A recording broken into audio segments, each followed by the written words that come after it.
Chapter 935. The tide of the undead army was too terrifying. The mortars bombarded the horde of zombies, and every shell blasted dozens of zombies into smithereens. They either died with their heads smashed, or their bodies mutilated and lost the ability to move. The zombies that didn't have much sanity left stretched out their arms and sprinted up the mountain. Some zombies were pushed to the ground by the zombies behind them because of missing legs and other reasons. Even so, they still waved their rotten limbs, crawled like dogs, and used both hands and feet to madly rush up the mountain. If the zombies in front were too slow, the zombies behind them would roll over their companions and continue their charge. At this moment, Bulang Bronzebeard, who was behind the third city wall, was playing with his new gift, the weird-looking gun in the shape of a bug. He glanced at the zombies impatiently. "Param Golden Hammer." "Yes, sir." A dwarf officer holding a huge hammer and wearing rare golden armor responded on the spot. "Fix target. Number 1, shoot at the source. 3 sets of small steel cannons. Cover the area. Don't slack off even if we're covering for those damn orcs. But, from another perspective, we're letting them remember the battle at Blackrock Mountain." Bulang's evil smile quickly spread among the dwarves. Hee hee. 15 years was like a generation for humans. But for the dwarves, who had an average lifespan of 800 years, 15 years felt like a month for humans. Every dwarf warrior could still remember the humiliation of being blocked by the Bloodring tribe at their front door, and not being able to enter their own garden. They didn't have the romance of hunting with guns, and they didn't have the spare time to collect the treasures from the mines. The dwarves were very unhappy about working with the Horde. The orcs were once slaves of the Alliance, and now they had no place to stay. They could only run across the ocean like stray dogs. Why do we have to work with those damn green-skinned dwarves? The dwarves didn't understand. If the order wasn't given by Commander Duque, who had always supported the Bronzebeard dwarves during their most difficult times and had never lacked food and medicine, the dwarves would have used guns filled with gunpowder but without bullets to shoot that fellow. Why are the faces of the Black Iron dwarves black? Ever since we sprayed his face with our muskets, it has turned black. This was a clumsy dwarf-style joke, but it also reflected that if one didn't have some achievements in the Alliance, it would be impossible to control this group of irascible dwarves. Alright, Bulang had chosen the small steel cannon that had beaten the Horde into dogs back in the Scorching Canyon. The small steel cannons that shone brilliantly in that battle were, in fact, many more were built later on. Who knew that after the battle at Scorching Canyon, he would no longer have a use for it? At one time, the watchtower in the blasted land had 36 small steel cannons at most. Later, as the times changed, the small cannon was replaced by the more powerful Little Duque cannon. The dwarves never lacked iron ore, and it was quite troublesome to recycle these finished products. As a result, all those small steel cannons could only be placed in the warehouse to play games with the dust. Duque had instructed the dwarves to bring the small steel cannons in this rare battle across the sea. He even said that they would respond to tactics and abandon the cannons at any time. Since it was an outdated piece of trash, Bulang was naturally happy to obey. Who would have thought that it could be used to scare the orcs? As expected, when the large cannons boomed from the third wall, many of the older orc warriors were almost scared to death. This was a nightmare that had traversed 13 years in time. Every old orc who had been captured in the Scorching Canyon remembered the humiliation of being forced to surrender by the terrifying firepower of the dwarves. Those bastards! Varrock and Brock, the 2 veterans who had experienced the first and second battle of the Dark Portal, were instantly enraged when they heard the dwarves' wild laughter that seemed to have been deliberately suppressed. Sar had just rejoiced at the support of the dwarves' cannons when he noticed that many of the incomparably heroic old orc warriors were behaving unnaturally. What's wrong? Sar. In the end, it was Grom, who had experienced the war but not the last battle of the Scorching Canyon, who told Sar the story. What? Are you sure that this is the small steel cannon that destroyed the last orc army? Sar fell silent. Although the relationship between the Alliance and the Horde had shown signs of warming up recently, the damage done to each other in the past was too deep. The Horde had slaughtered many humans, dwarves, and high elves. The Alliance had also destroyed the Troll Empire and enslaved the orcs. This was already a bad debt. Pass down the order. Our enemy is only the living in front of us. Don't be distracted by the small details. We will prove the glory of the Horde with merit. When the Horde warriors calmed down, they found that the dwarves' cannons were still very powerful. Under the sunlight, many huge black cannonballs fell from the sky. They landed accurately on the seemingly wide mountain path that was hundreds of meters wide, sputtering out with sparks that ignited pieces of the ground. They screamed over the 2 huge walls, creating a hellish scene in front of the orcs. Sal suddenly understood why the incomparably brave orc seniors in his heart had broken down and become captives. This was not a destructive weapon that mortals could resist with their bodies. Without becoming a professional, there was no chance of survival in the face of this level of attack.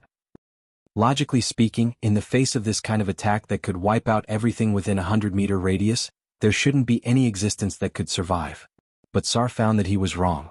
A large number of abominations, stitched together with countless corpses, actually passed through the line of destruction and rushed to the bottom of the city wall under the seemingly destructive cannon fire. After all, it was a blind spot that the cannons could not reach. Attack! Wajin's command sounded. Behind the widened shooting holes, the trolls stretched out their long arms and threw their steel spears at Wajin. These terrifying spears that could kill a Tauren with one spear could not stop the movement of the abominations for even a second. These monsters, whose faces were shot through, regardless of whether the eyeballs on their heads were still there or not, were playing with human ladders under the city wall. They used their flesh and blood to build a sloping passage that could climb over the 15-meter-high wall. The dead should rest in peace. Sar waved the hammer of destruction in his hand angrily. Chapter 936.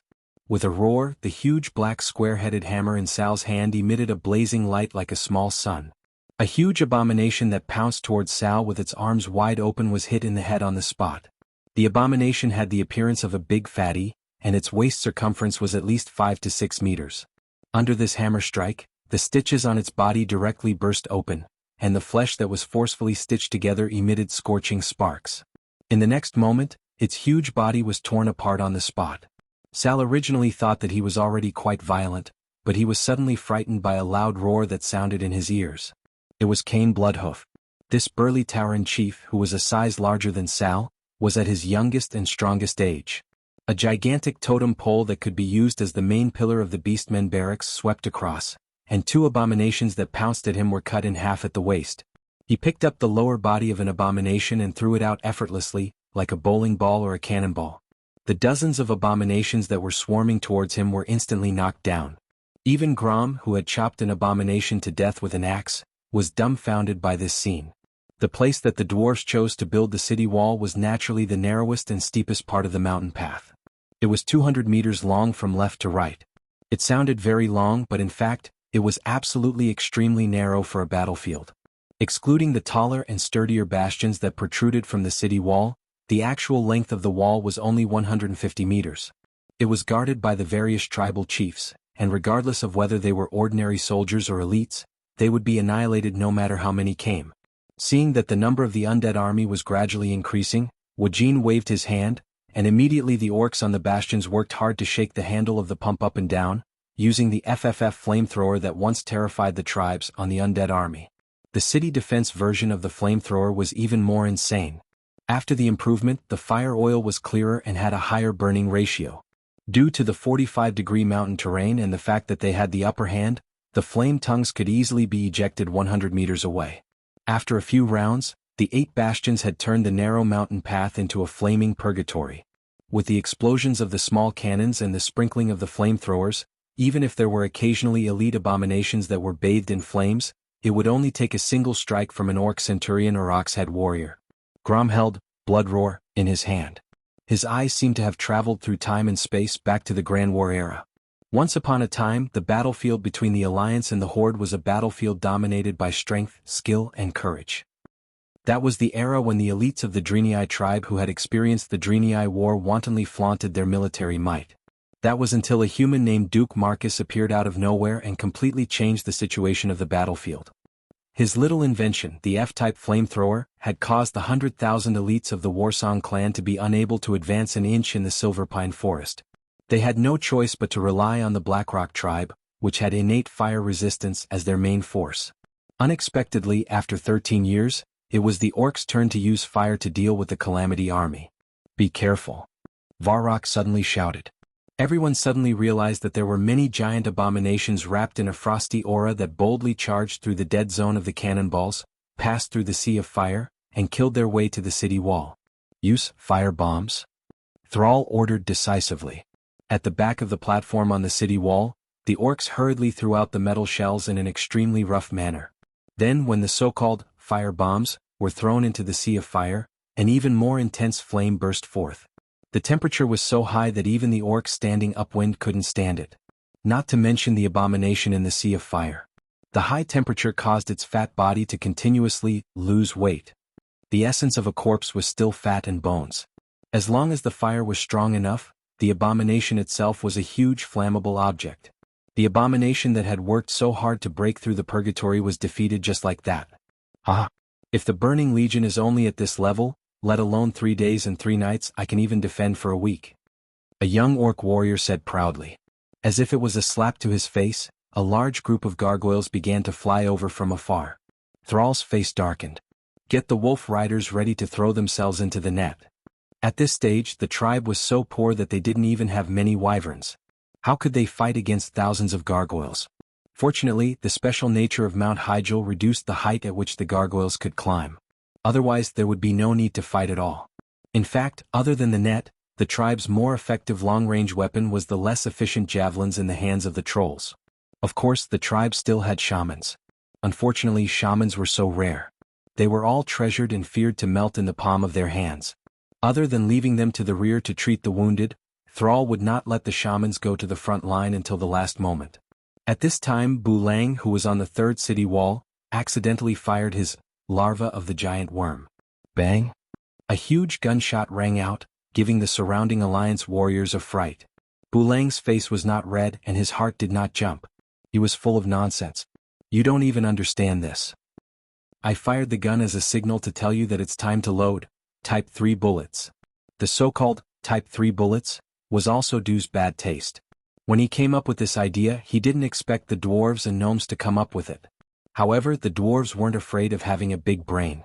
They were afraid that your brain was not reliable and would waste a lot of materials. Duque, who seemed to have a big brain and was reliable, was naturally the god of invention among the dwarves. During the 10 years he was away, the dwarves regarded Duque's idea as the Duque Bible, and developed the Type 3 bullets, and mass-produced them. The dwarves' version of Type 3 bullets used a large shell with many burning bullets in the shell. Using the small steel cannon as an example, the shell was 1 meter in diameter, 3 meters in length, and weighed 1,360 kilograms. There were 996 to 1,200 bullets in the shell, and there were many versions such as the small steel cannon and the small Duque cannon. Once it was fired, it would be like a goddess scattering flowers. No matter how many air forces there were in that area, they would all be wiped out. What? You're asking why they didn't just use shotguns such as the grape shot from the cannon? The grape shot's range was too short, it couldn't hit far. Moreover, if they fired from the back of the orcs, once the shell couldn't go around the front wall and hit the orcs, but the Alliance and the Horde might start fighting before the Burning Legion could reach them. Just as Thrall was bitterly preparing to fight, the small steel cannon that had killed their predecessors opened fire again. It was different from the big shell that exploded when it hit the ground.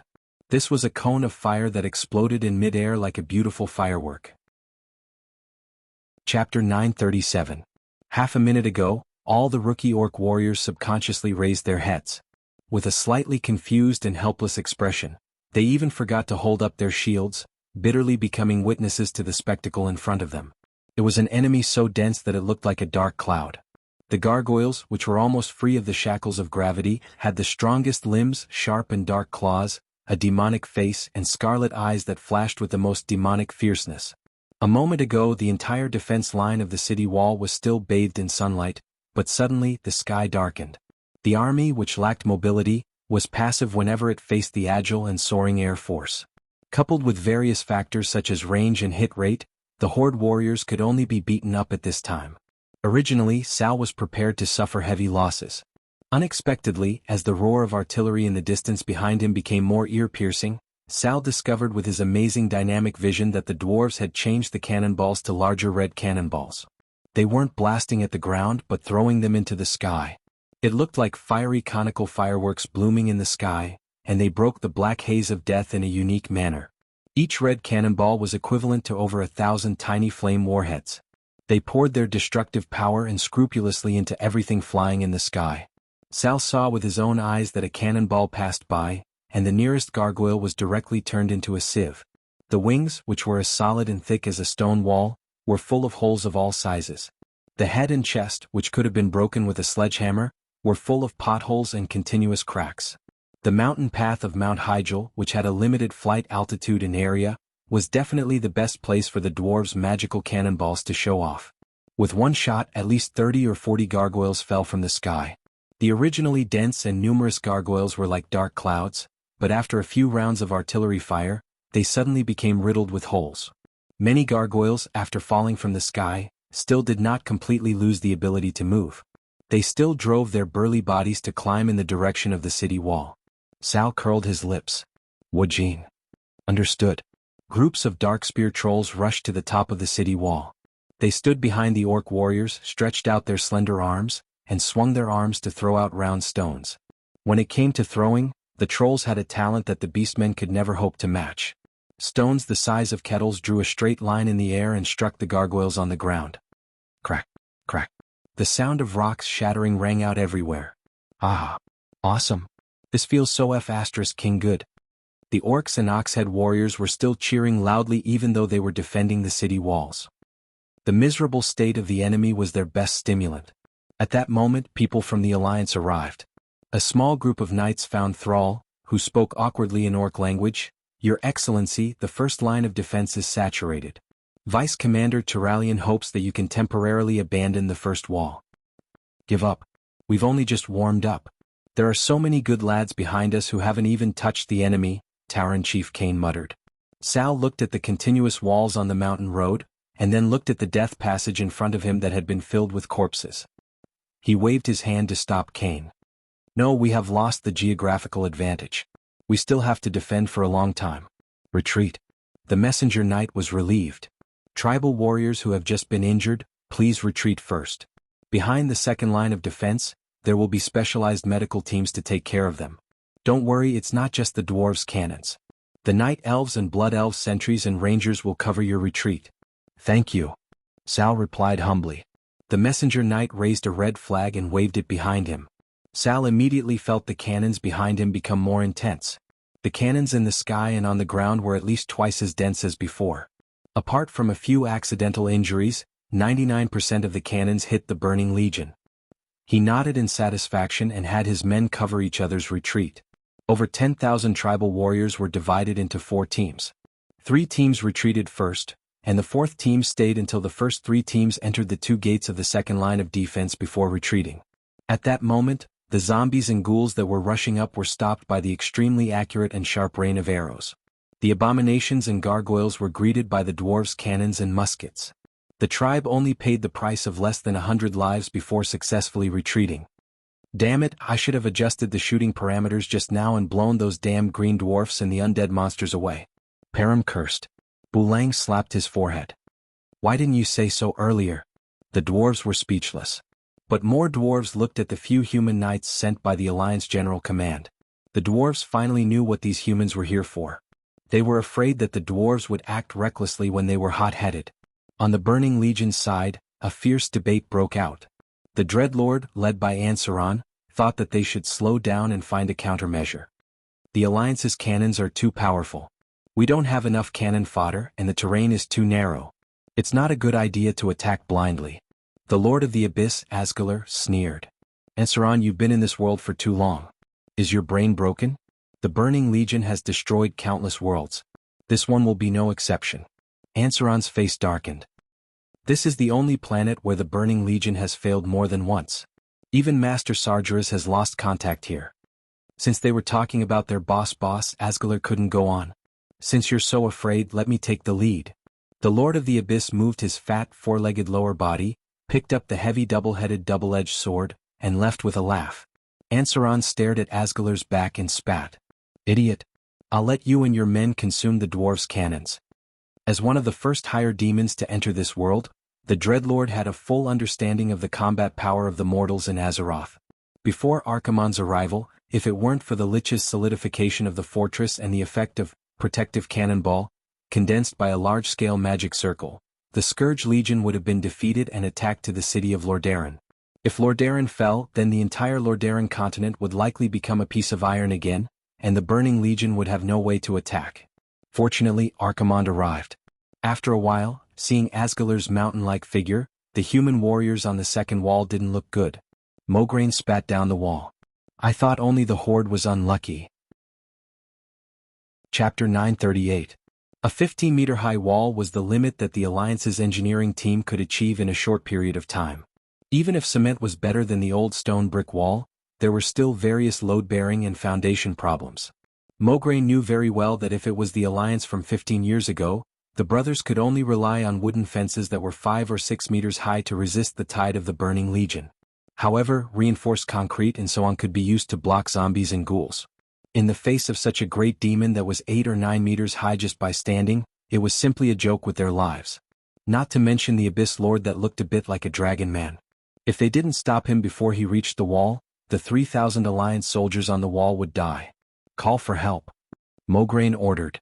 Immediately, magic messages, bugles that represented a strong enemy and a call for help, and the most traditional way of sending messages on horseback were launched at the same time. The experts of the Alliance and the Horde learned of the existence of danger almost at the same time. Thrall, who had just entered the third layer of the wall to rest, frowned. Not only the reaction of the Alliance soldiers, but also his keen perception of the shock coming from the distant ground. Although he hadn't officially become a shaman, Thrall's natural talent was unparalleled. Let's go up the wall and take a look. Leaving Varrock to look at the troops, Thrall immediately took Kane, Grom, Wajin, and the other chiefs and a group of personal guards to the third layer of the wall. The huge and terrifying figure in the distance was immediately reflected in the eyes of the experts of the Horde. Looking at this figure that was extremely similar to Manaroth, Grom immediately remembered the humiliation of being fooled.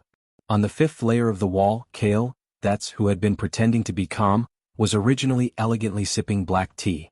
Suddenly, his long golden eyebrows trembled, and his gentle temperament changed at that moment, becoming eager and full of fighting spirit. He was no longer the noble elf prince, and he could take the change in identity calmly. Because this was a sin he had done for the sake of family. For him, kneeling in front of the Sun Chaser King's court had already repaid all the kindness of his father, King Anastrian, who had raised him. All that was left was to wash away the shame of having once sided with the Scourge army. During this period of time he had received a lot of supercilious looks. Wherever he went, the blood elves who used to be his compatriots would either openly or secretly point fingers at him. Thanks to Duque's effective guidance and suppression, the entire Alliance treated him and his followers fairly well. He did not deliberately make things difficult for them or exploit them, nor did he use them as cannon fodder or complete impossible tasks. It was because of the fairness of the Alliance that he desired to atone for his crimes. Facing the Burning Legion on Mount Hyjal was the stage that Kale, had been looking forward to for a long time. That's right. Only the blood of the Burning Legion could wash away the stain on his name. I, Kale Sunstrider, have never truly betrayed my own people. Even if I can no longer become a hero, I will at least become a man who can walk proudly on the land of Azeroth. The moment he received the magic message, Kale, eyes were filled with hope and desire. It's time for us Redeemers to take the field. The powerful warriors of the Alliance and the Horde are already at the front line. How can we fall behind? Yes, Your Highness. Caponia, Solarian, Saladre, Segunar, and other hardcore followers all stood at attention. They puffed out their chests and sucked in their stomachs, looking at their most respected prince with feverish eyes. Even if the world deprived Kale of his noble status, in their hearts, Kale would always be their prince. When Kale opened the portal and arrived, the city wall was already full of Alliance and Horde powerhouses. There was a winding mountain road in the distance and the left side was full of cliffs.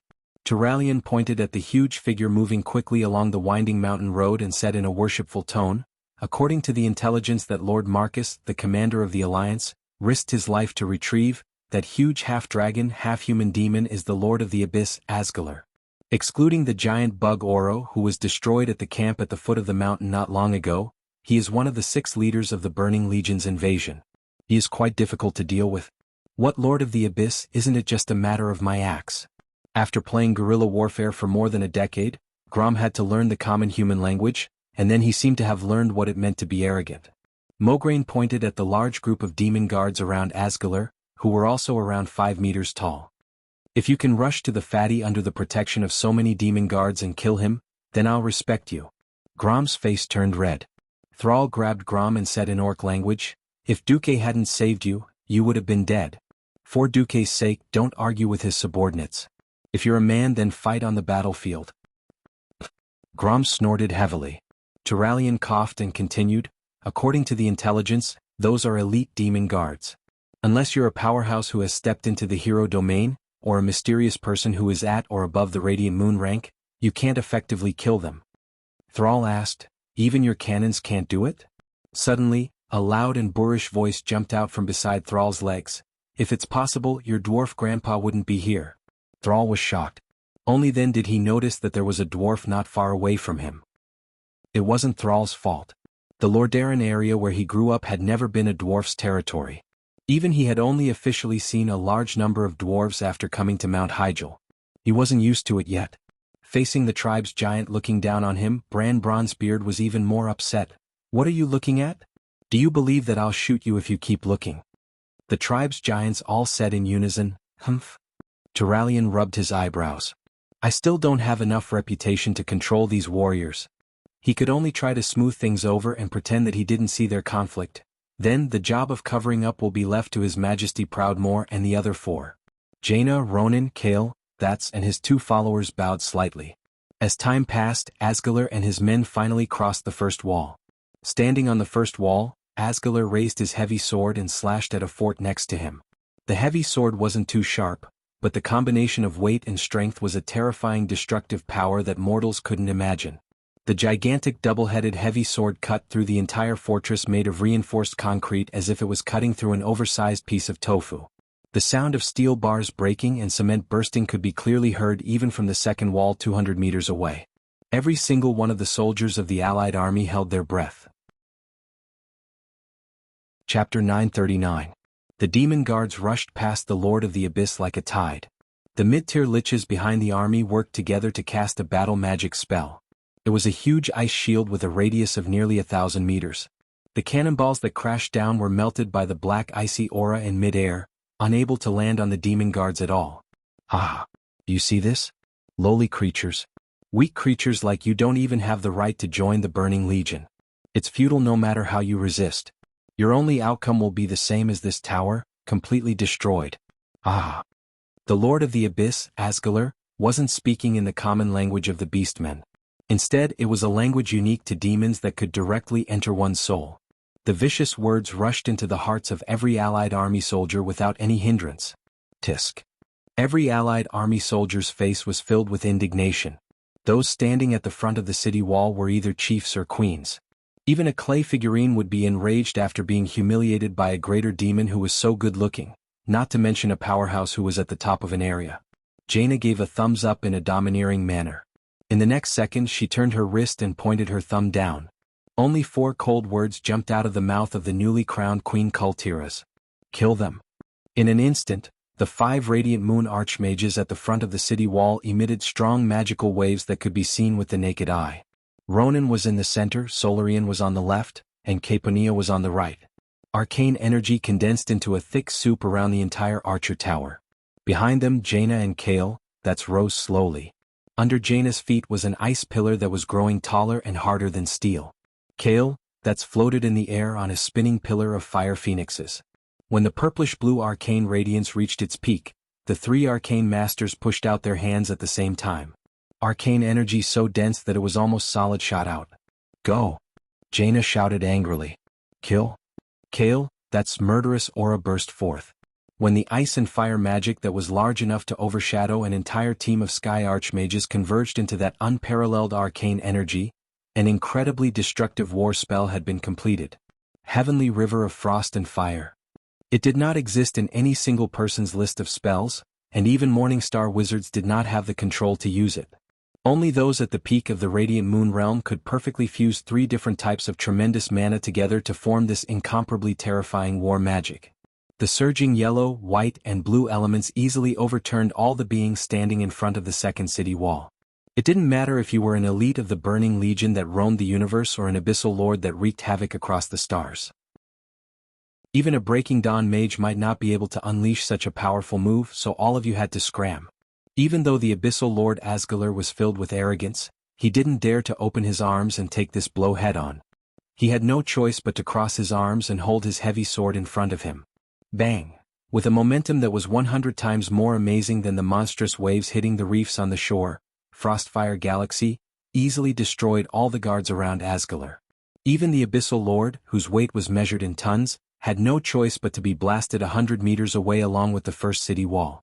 The magic circuits of the 5 radiant moon archmages were empty, but their cloaks fluttered in the wind.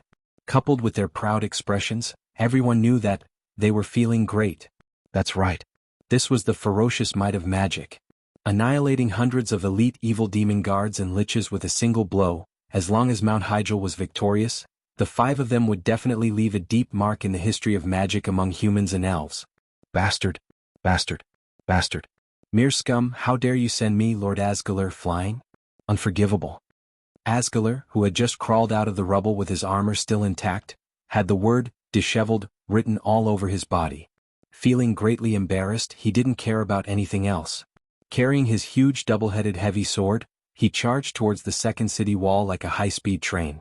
He wanted to use his unimaginable strength to directly destroy the defense line that these little bugs were so proud of and smash them one by one under the heavy sword. Suddenly, a khaki figure that was only half his height blocked in front of him. Ah! You overestimate yourself. Go to hell. With the shocking impact of running at high speed, Asgulr launched a sudden stab with the heavy sword.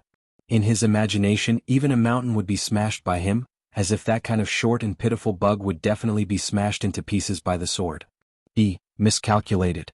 The wooden totem pole that was no smaller than his double-headed greatsword burst out with a green natural brilliance that he couldn't understand. Under the innate divine power of the Tauren, the totem pole and the heavy sword collided like stars. The final result was unexpectedly a draw. Cain Bloodhoof, who blocked him, staggered a few steps back. Even the solid ground couldn't withstand this terrifying impact.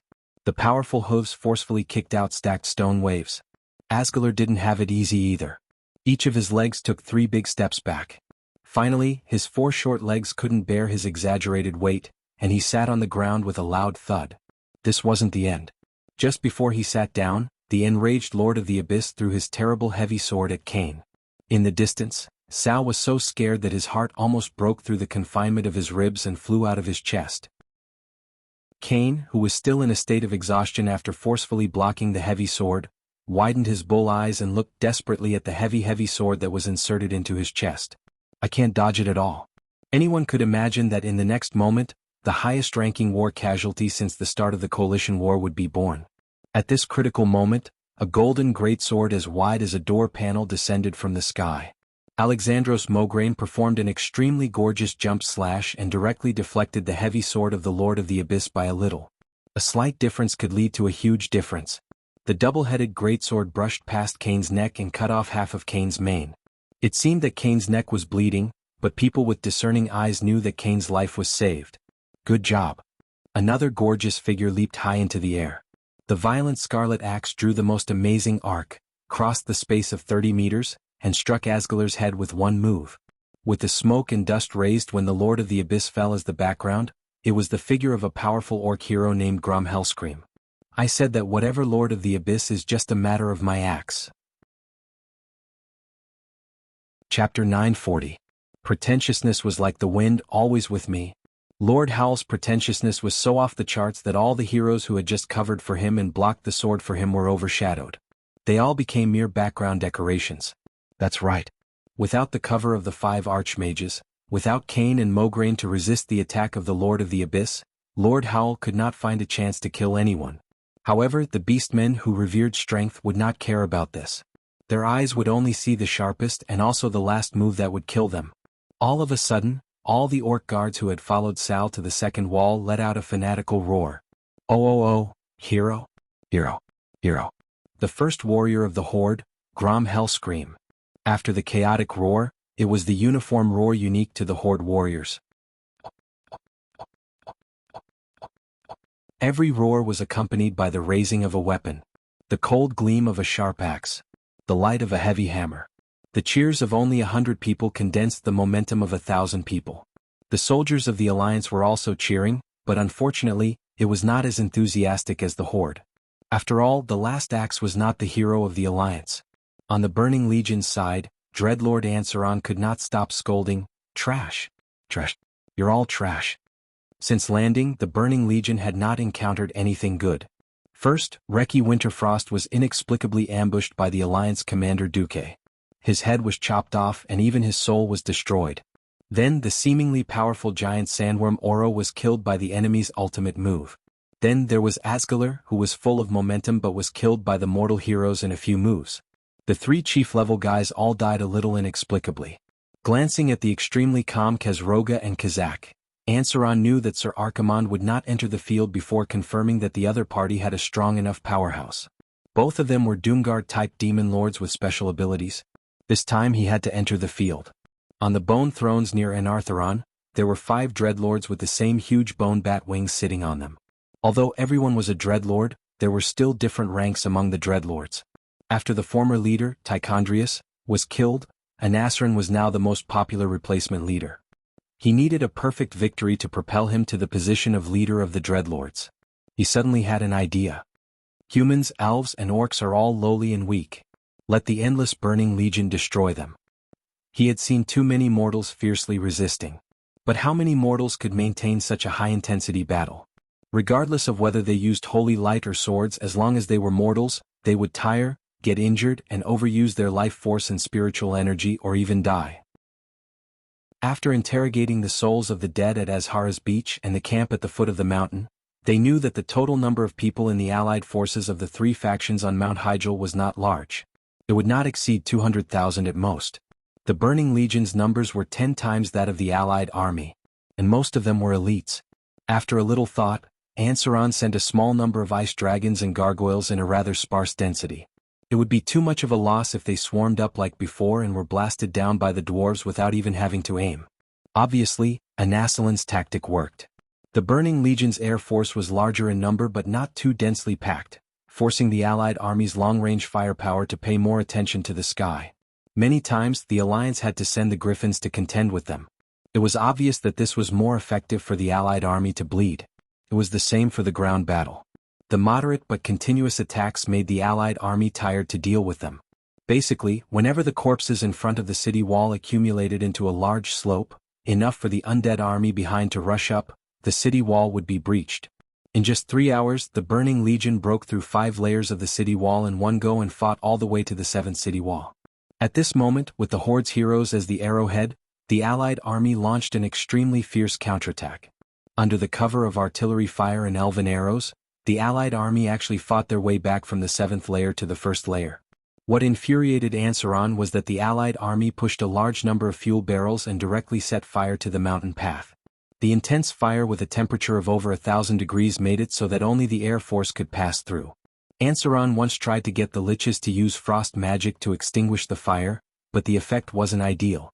Often, as soon as the fire was extinguished, more black oil would flow down from the mountain, and the fire would continue to spread along the black oil.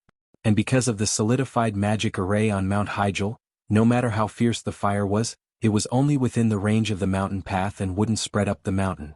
This fire bought the allied army more than 3 hours. The second time, Ansaron thought that the allied army no longer had the black oil, so he ordered the Scourge Legion to launch another fierce attack.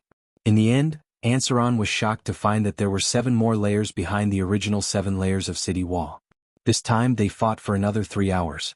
Then it was the Horde who led the counterattack and chased the Scourge Legion back. After hundreds of dark specters were destroyed in a row, Ansaron received a piece of news that drove him crazy. The Alliance was frantically building the city wall along the winding mountain path at a rate of 1 layer per hour.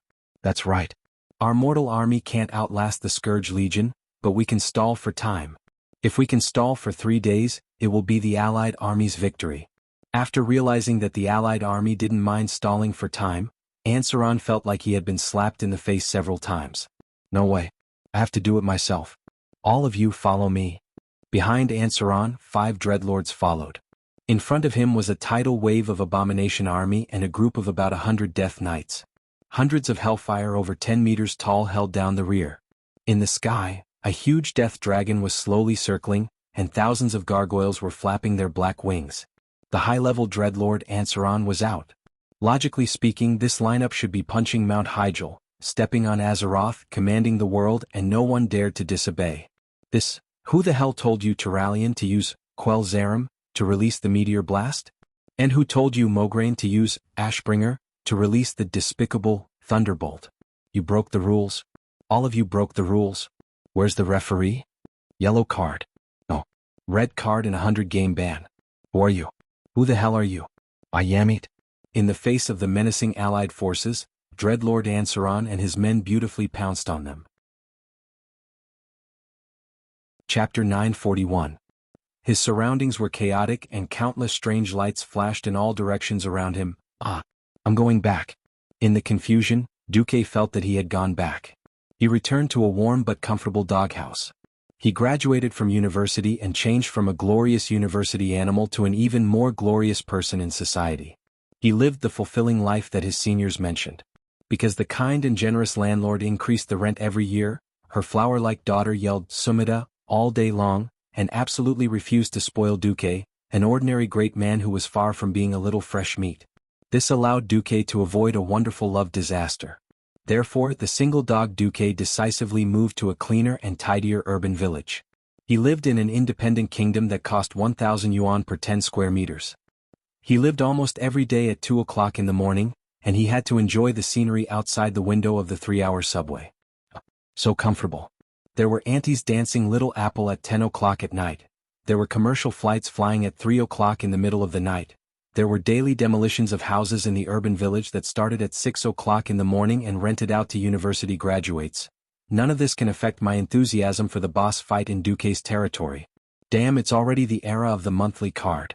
The only one who can fight me in reality is Brother Electricity. At this time there was a mysterious female voice calling Duque. Duque. Duque. Wake up. The world needs you. The demon duo called Kazroga and Kazak is too powerful, we can't handle it. Duque replied in a daze. Kazroga? Kazak. They are all antique-level weaklings. Who can't solo these days. Go by yourself, don't call me. The owner of the mysterious voice seemed to be angry. Damn it. I'm not asking you to dream, I'm asking you to face the demon lord in reality. That monster that is 50 feet tall. Wake up, as long as the world is not destroyed by the burning legion, I will do anything you want. Duque smacked his lips, his voice deep and magnetic. Come on, let me swear on my conscience, I really can't do this job. I'm just a lowly and bashful boy who has never even touched a girl's hand. Ever since I was young, I didn't even dare to eat sh*t, and you actually want me to fight some demon lord? Are you kidding me? After saying that, Duque stretched out his right hand in a daze and touched his left chest. Yes, he touched it. Could it be that he had been training dumbbells too much recently that his chest muscles had developed so much? It was soft and bouncy. At this time, another enigmatic queen's voice appeared. His voice was filled with anger and a smile that no one knew what he meant. What a coincidence. I don't dare to eat it either. Suddenly, without warning, a sharp pain on his left cheek made Duque's head spin. Duque, he forcefully opened his eyelids. He was awake. The first thing he saw was an angry Jaina and an extremely sullen Servanas. So I didn't transmigrate back. It's better not to go back. Think about it. I'll go back and be an engineering university animal. Before I graduate, I'll be a female pig competing with Diaochan. Every festival, I'll be showered with affection by a handsome guy who found a girl outside of school. I'll be fed dog food and I'll be urged to submit my experiment report. After graduation, I'll have no money, no house, and no girls. Even if I'm handsome, it'll be useless. I might as well go to the hospital for a vasectomy. Moreover, I'm not handsome. Despair. I'm in despair for this world of dog abuse. Although in Azeroth, even toothbrushes, toothpaste, and toilet paper had to be researched by him, and every 3 to 5 years there would be a world-ending crisis, but at least he had status, ability, and a harem here. Thinking of this, Duque sat up on the bed, his face facing the sky at a 45-degree angle. A crocodile tear fell from the corner of his left eye. Earth is too bitter, I'm not going back. Queen Sylvanas thought about what would happen if she slapped Duque awake. Maybe Duque would be like a wronged wife, or maybe Duque would be noisy. Queen Sylvanas wasn't afraid of any situation. Duke was the only one who was unusually silent and crying bitterly. Could it be that I interrupted the restoration of his magic circuit? Thinking of this, even the fearless Queen Sylvanas panicked. Ignoring the unreliable night elves, Duque was already the last trump card of the Alliance and the Horde. If something went wrong on Duque's side, the world might really be finished. Duque, I didn't mean to wake you up. The situation is too dangerous. Queen Sylvanas' voice unknowingly carried a faint sobbing tone and a pleading tone. Dangerous? Duque seemed to be talking to himself. Yes, more than 40% of the soldiers have been killed. None of the Alliance's masters died, but most of them are injured. The key is that we can't win against the two demon lords. Now Mograine and Cain are at the front, Jaina said quickly. Duque suddenly fell silent. After a full 3 seconds, he suddenly came to his senses and grabbed Queen Sylvanas and Jaina's hands. Wait until we defeat the Archerons. If I'm still alive, I'll be with the people I love and love me forever. The first half of Duque's sentence was not wrong, but the last sentence made Queen Sylvanas furious. Wait, you still want to be together? It's fine if the three of us go. I've tolerated Wuxia before me. Are you going to add those cats and dogs and messy women? Queen Sylvie suddenly smiled. Her smile was as bright as a flower. Yes. Your body, are you sure it's okay? Like the magic circuit or something? I'm fine. Duque, who didn't know that a disaster was coming, seemed to be still in a daze. Then justice fell from the sky and Queen Sylvanas slapped Duque on the right side of his face. You little bastard. This scene left the bystanders dumbfounded. Queen Sylvie stood up abruptly and rushed to the door with large strides. Suddenly she stopped. With one hand on the door frame, she did not turn around.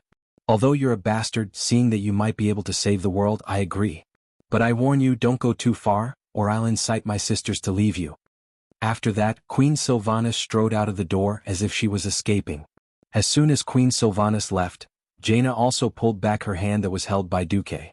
She stood up, flicked her cloak behind her and turned around. Duke Marcus, you think too highly of yourself.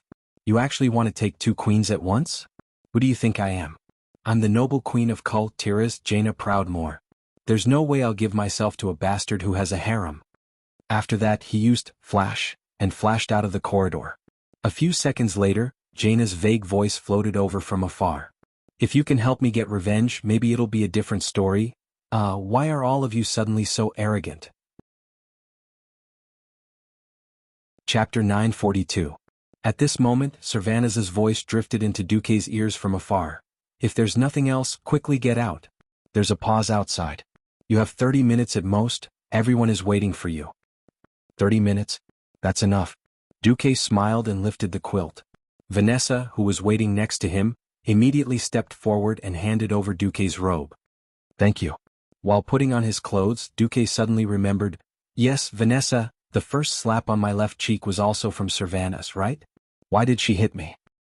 Dear beast. Oh, Master Grand Duke Marcus. Hey, you did it on purpose, didn't you? A black line appeared on Duque's forehead. Vanessa calmly helped Duque tidy up his clothes while replying, No, it was a slip of the tongue just now. It's not like that on purpose. For example, Master Grand Duke Marcus, this is called on purpose. Duque suddenly had the urge to slap this talkative maid to death. But thinking that the Van Cleef family was actually loyal to him, he could only drop the idea. Although you swore in your dream that you were speaking from your own conscience, unfortunately, according to my observation as a mere maid, your conscience does not reside in His Majesty Proudmoore's chest. The maid continued to show off her venomous tongue. Master, although you swore in your dream that you were speaking from your own conscience, unfortunately as a mere maid, your conscience does not reside in His Majesty's chest. Vanessa, who had undergone strict training to improve her manners, said in the most elegant and dignified manner and the most serious tone, The reason why His Majesty Sylvanas was so angry is probably because you could accurately pass through Proudmoore's breastplate defense line in your sleep and accurately grasp your conscience, through the gaps in his clothes.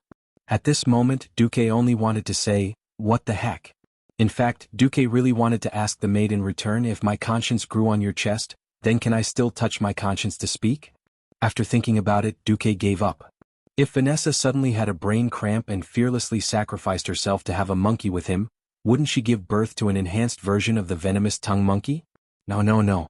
This scene was too horrifying. Duque decided to stop imagining it. Alright, in front of a great enemy, this kind of small matter should be put aside for now. After confirming his equipment, Duque strode out of the room. Since he was the boss, he naturally had the aura of a boss. As soon as he stepped out of the door, Duque discovered that Tyraean was actually waiting at the door. However, Tyralian's condition was a little bad. Not only was his armor damaged, but the holy light on his body was also a little weak. In the eyes of Pharaoh, who could sense the elements, every holy night was like a gigantic light bulb. Regardless of day or night, They would emit light and heat in the elemental domain, clearer than a lighthouse in the dark. Turalian's holy light energy was at most 50% of its peak. It seemed that this was the result of a round of recovery. Report. Yes. Turalian replied as he secretly gestured. After a few steps, a face that Duque was familiar with appeared. She was Mograine's adopted daughter, the little priest, Sally Metwain. She followed Duque's footsteps and released a mixture of holy light with her hands, gently healing the wound on Duque's face. Duque was a little embarrassed. Don't mind my presence. This is just a minor subcutaneous bleeding. It will heal soon. Duque forced himself to divert his attention. It's already the third morning since you fainted. In fact, our results in the first 2 days were not bad. Although we retreated from the foot of the mountain all the way to the mountainside, we estimated that we killed more than 1 million Scourge and Burning Legion soldiers and elites. The key is that we killed the 2 leaders of the Burning Legion in your intelligence report, Abyss Lord Asgalar and Dreadlord Ansaron. Oh? That's not bad. The ones who dealt the final blow were the Orc hero Grum Hellscream and the Blood Elf hero Kale, that Sunstrider. Huh. That's impressive. Duque was really surprised. Duque knew that Lord Howl had a halo that increased the attack power of the Abyss Lord by 1000%. Originally, it was Lord Howl who killed Manaroth with his axe twice in a row in history. It was not surprising that Duque killed Abyss Lord Asgalar again. What was surprising was that Kaisi actually went all out. Logically speaking, it was very difficult for mages to steal kills. Turalian added, in order to kill the enemy Kale, that's transformed into a huge fire phoenix and crashed directly into the Dreadlord, burning Ansaron to death in close combat. Now even the Blood Elves have begun to praise his bravery. Although the Blood Elves seem to be unable to forgive his past betrayal, at least they won't be hostile to him. Wow. Kaisi was really trying his best to wash away the stain on his name. Walking out of the fortress, the strong sunlight almost blinded Duque. After recovering his vision, the first thing Duque saw was the traces of a great battle stretching from afar to near. Ever since Duque proposed the concept of the 1,000-layer skirt, the dwarves really took this move to the extreme. Within a limited period of time, he had recklessly built a total of 21 city walls. Then he had built 49 bunkers on the relatively open mountainside. Damn, it scared Duque so much that he almost thought that Archimond was the monk who had to overcome 81 difficulties to go to the west to obtain Buddhist scriptures, and that they were the goblins who blocked his path to wealth. Okay, get to the point. The abilities of the remaining 2 demon lords are very strange. Mograine, Sar, and Grom have each killed the 2 great demons twice. But every time we killed one of them, the other one would go berserk, and not long after, the demon that was killed would resurrect. Once resurrected, the 2 demons will become a huge cocoon. No matter how we attack, we can't break the defense of the 2 cocoons until they regain their mobility at the same time. Turalian paused for a moment. I don't know if it's an illusion, but the time it takes for them to regain their mobility is getting shorter and shorter. It would have been better if Turalian didn't say it. Once he said it, Duque was stunned. Then he laughed out loud. Why was he laughing? Thinking back to the first time he played World of Warcraft, 40 little amusing friends gathered together, but they couldn't even get past the Molten Core's door god. At that time, looking at the ground full of corpses, it was really King tragic. Before Duque transmigrated, the version of the game was already very late. But the current timeline that Duque was in was only 15 years after the Dark Portal. Those tactics and boss strategies that were common in the eyes of the veterans in the future were all rare stuff in this timeline. Sure enough, only at this time, the power of the Transmigrator's cheat would be off the charts. Ah. The tricks of the Burning Legion's great demons are not bad. But I, Duke Marcus, have seen through everything. Chapter 943.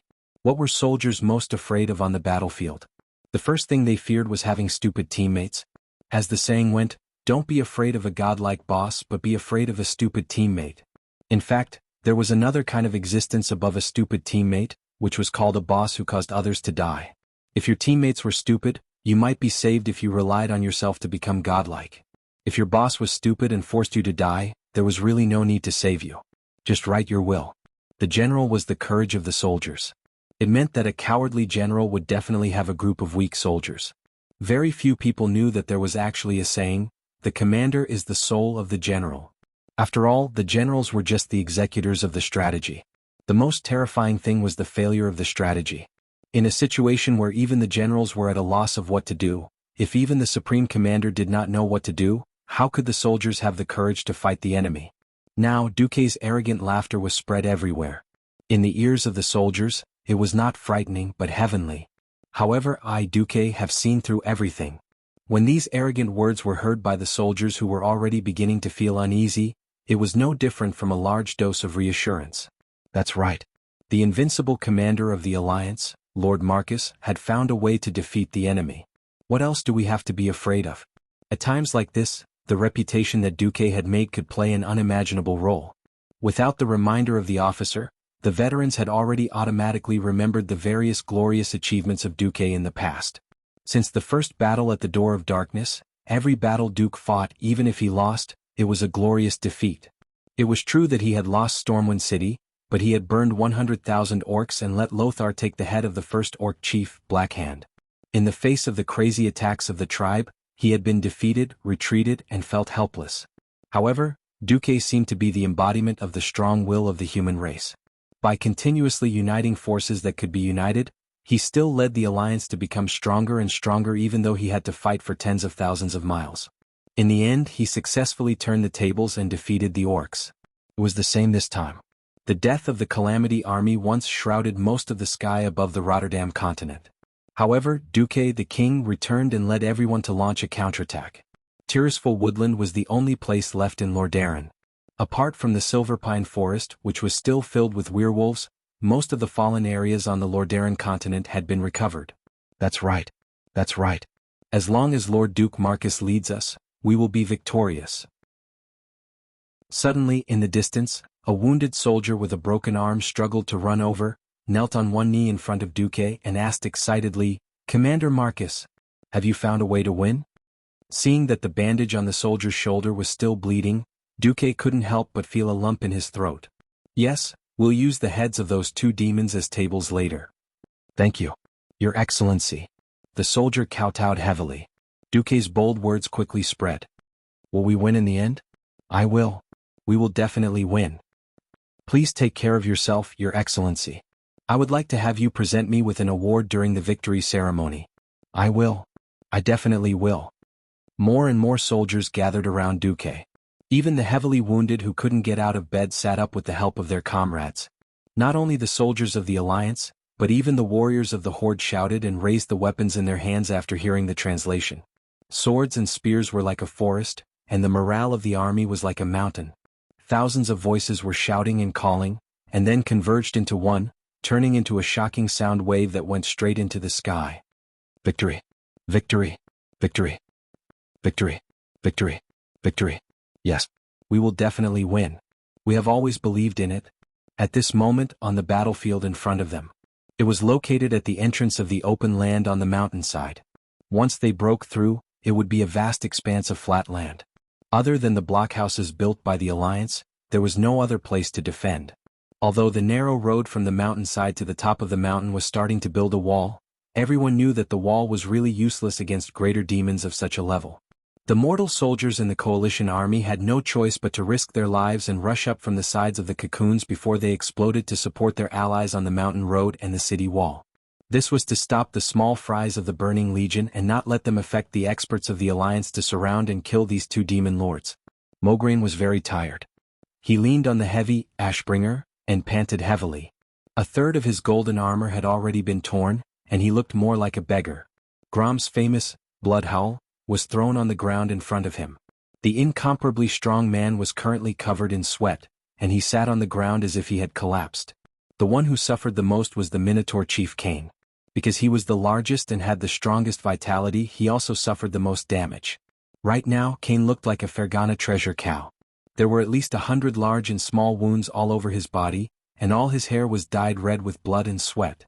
The blood seemed to be taking the opportunity to escape. Riataline was using all her strength to help him recover from his injuries. Holy Light Flash and Holy Light were thrown on the Minotaur chief like they were free. Just as every expert was dejected and panting in despair, trying to delay the arrival of the final moment, the sound on the mountain attracted their attention. That is. Wajin suddenly turned his head, his eyes full of confusion. "Ah." Mograine laughed. "Who else could it be besides him?" Sal's face was full of a bitter smile. "Although I don't want to admit it, we can only rely on him. At this moment, whether it was the experts of the Alliance or the tribe, they all thought of the same name. Sal secretly clenched his fist. He had Duque born him 15 years earlier. During Duque's glorious era, Sal was not yet born. When he grew up, Duque's glory continued. Then I, Sal, must work hard to build the tribe in the future so that the tribe completely surpasses the Alliance. Create a glory that belongs only to me, Sal. Not long after, surrounded by a group of soldiers, Duque arrived. Smiling, Duque came to the side of Grom, who was panting. Grom, are you tired?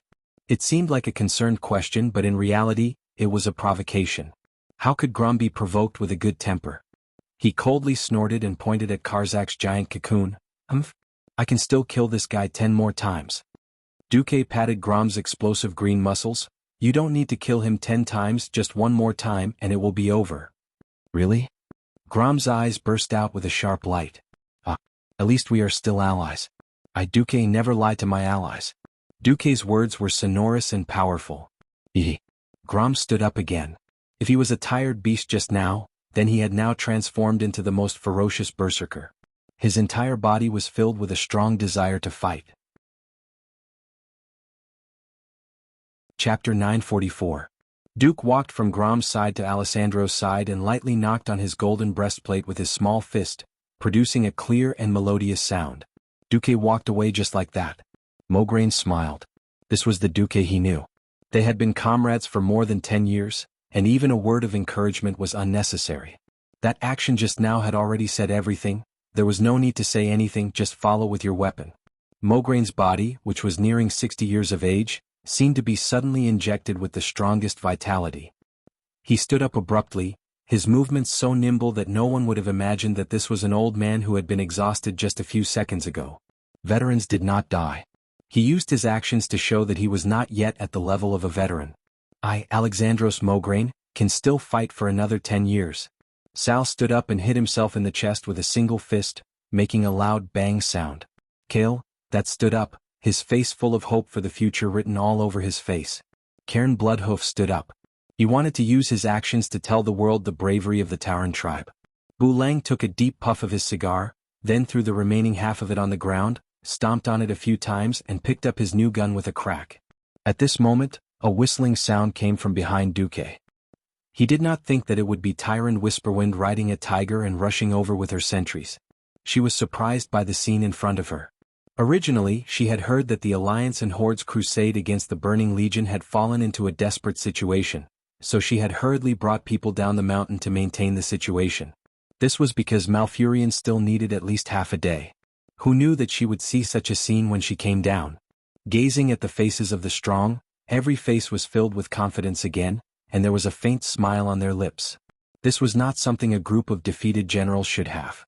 Tyrant smiled too. Did I miss something? Duque's charming lips also curled into a smile. No. You came just in time. A good show is about to begin. If the heavy responsibility of saving the world was placed on the shoulders of an ordinary person, that person would either be driven crazy or be a Superman with a particularly big heart. Duque had never thought of himself as a Superman. I'm just a guild leader who's best at leading teams into instance dungeons. As long as I lead a party, even if I have to bet my life, I will be invincible, a certain transmigrator told himself. Listen to me and we will win. Duque didn't say it out loud, but the victorious expression on his face was so clear that it infected every expert of the Alliance or the Horde, making every expert choose to believe in Duque. Not far away, the giant blood-red cocoon that was the size of a small mountain began to tremble. It indicated that the two demon lords were about to awaken. A moment ago, every hero's heart was filled with worry and fear. They were not afraid of death, but they were afraid of being tortured to death without knowing why. A moment later, with the appearance of Duque, the atmosphere on the field completely changed. Now, every expert pricked up their ears and listened to Duque's orders. Duque snapped his fingers, and a huge blue arrow as tall as 3 people pointed to the empty space 100 meters to the left. Then, around the arrow was an illusory circle with a blue border. He opened his mouth and spoke in Orc language. Bloodhoof Chieftain, later, please pull Kazak over here. Try not to let him leave this area. Understood, Kane replied in a rough voice as he slammed the huge totem pole on the ground. With another snap of his fingers, Duke pointed to the right. Alexandros, bring Kez Roga over here. The Ashbringer in Mograine's hand began to emit a golden light. As Duke gave out orders one by one, every powerhouse understood their own responsibilities.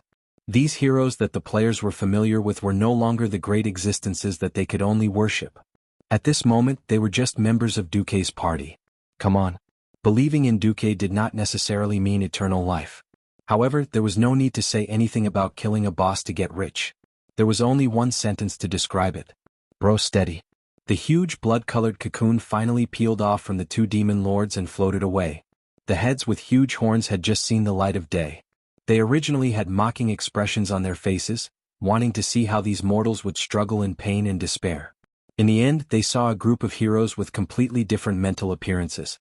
Before Kazak could figure out what was happening, Kane had already let out a deafening roar. Kane's huge body charged forward.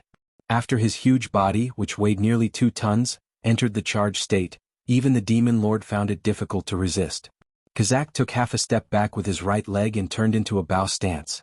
He blocked Kane's charge and used his arms to block the totem pole that was suddenly smashing down. He thought that the old bull's attack would stop there, but who knew that he would not be able to cause further damage to Kazak.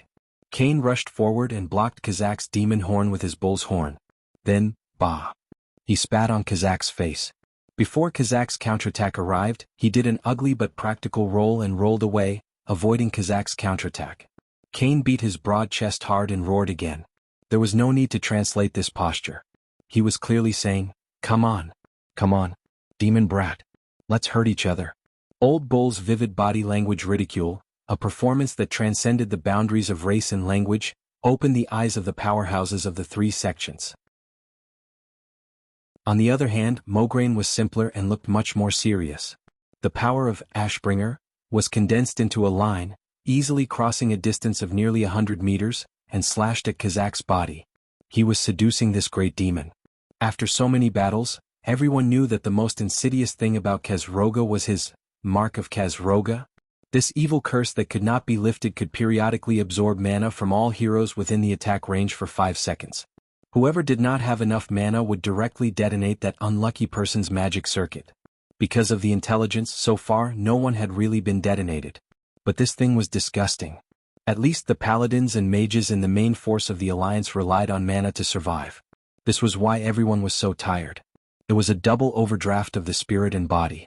100 meters was the maximum range of this evil mark. If Kazak did not care about Mograine, Mograine did not mind being a long-range attacker and cutting it to death. If Kazak went to kill Mograine, it would be exactly what he wanted.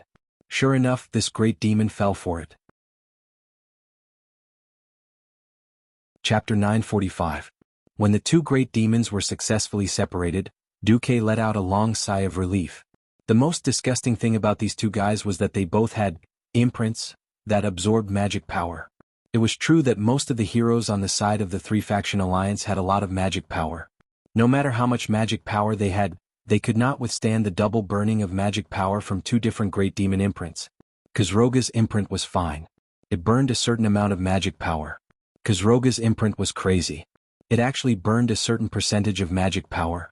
The imprints of the 2 great demons piled together, and no one died after fighting for 4 rounds. This was actually a miracle. Of course, if it wasn't for the sense of crisis caused by the burning of too much magic power, it wouldn't have evolved into the previous chaotic fight where they killed one first. It was completely conceivable that if Duque did not come out, they would fall into a desperate cycle of endless resurrection of the demons on the opposite side.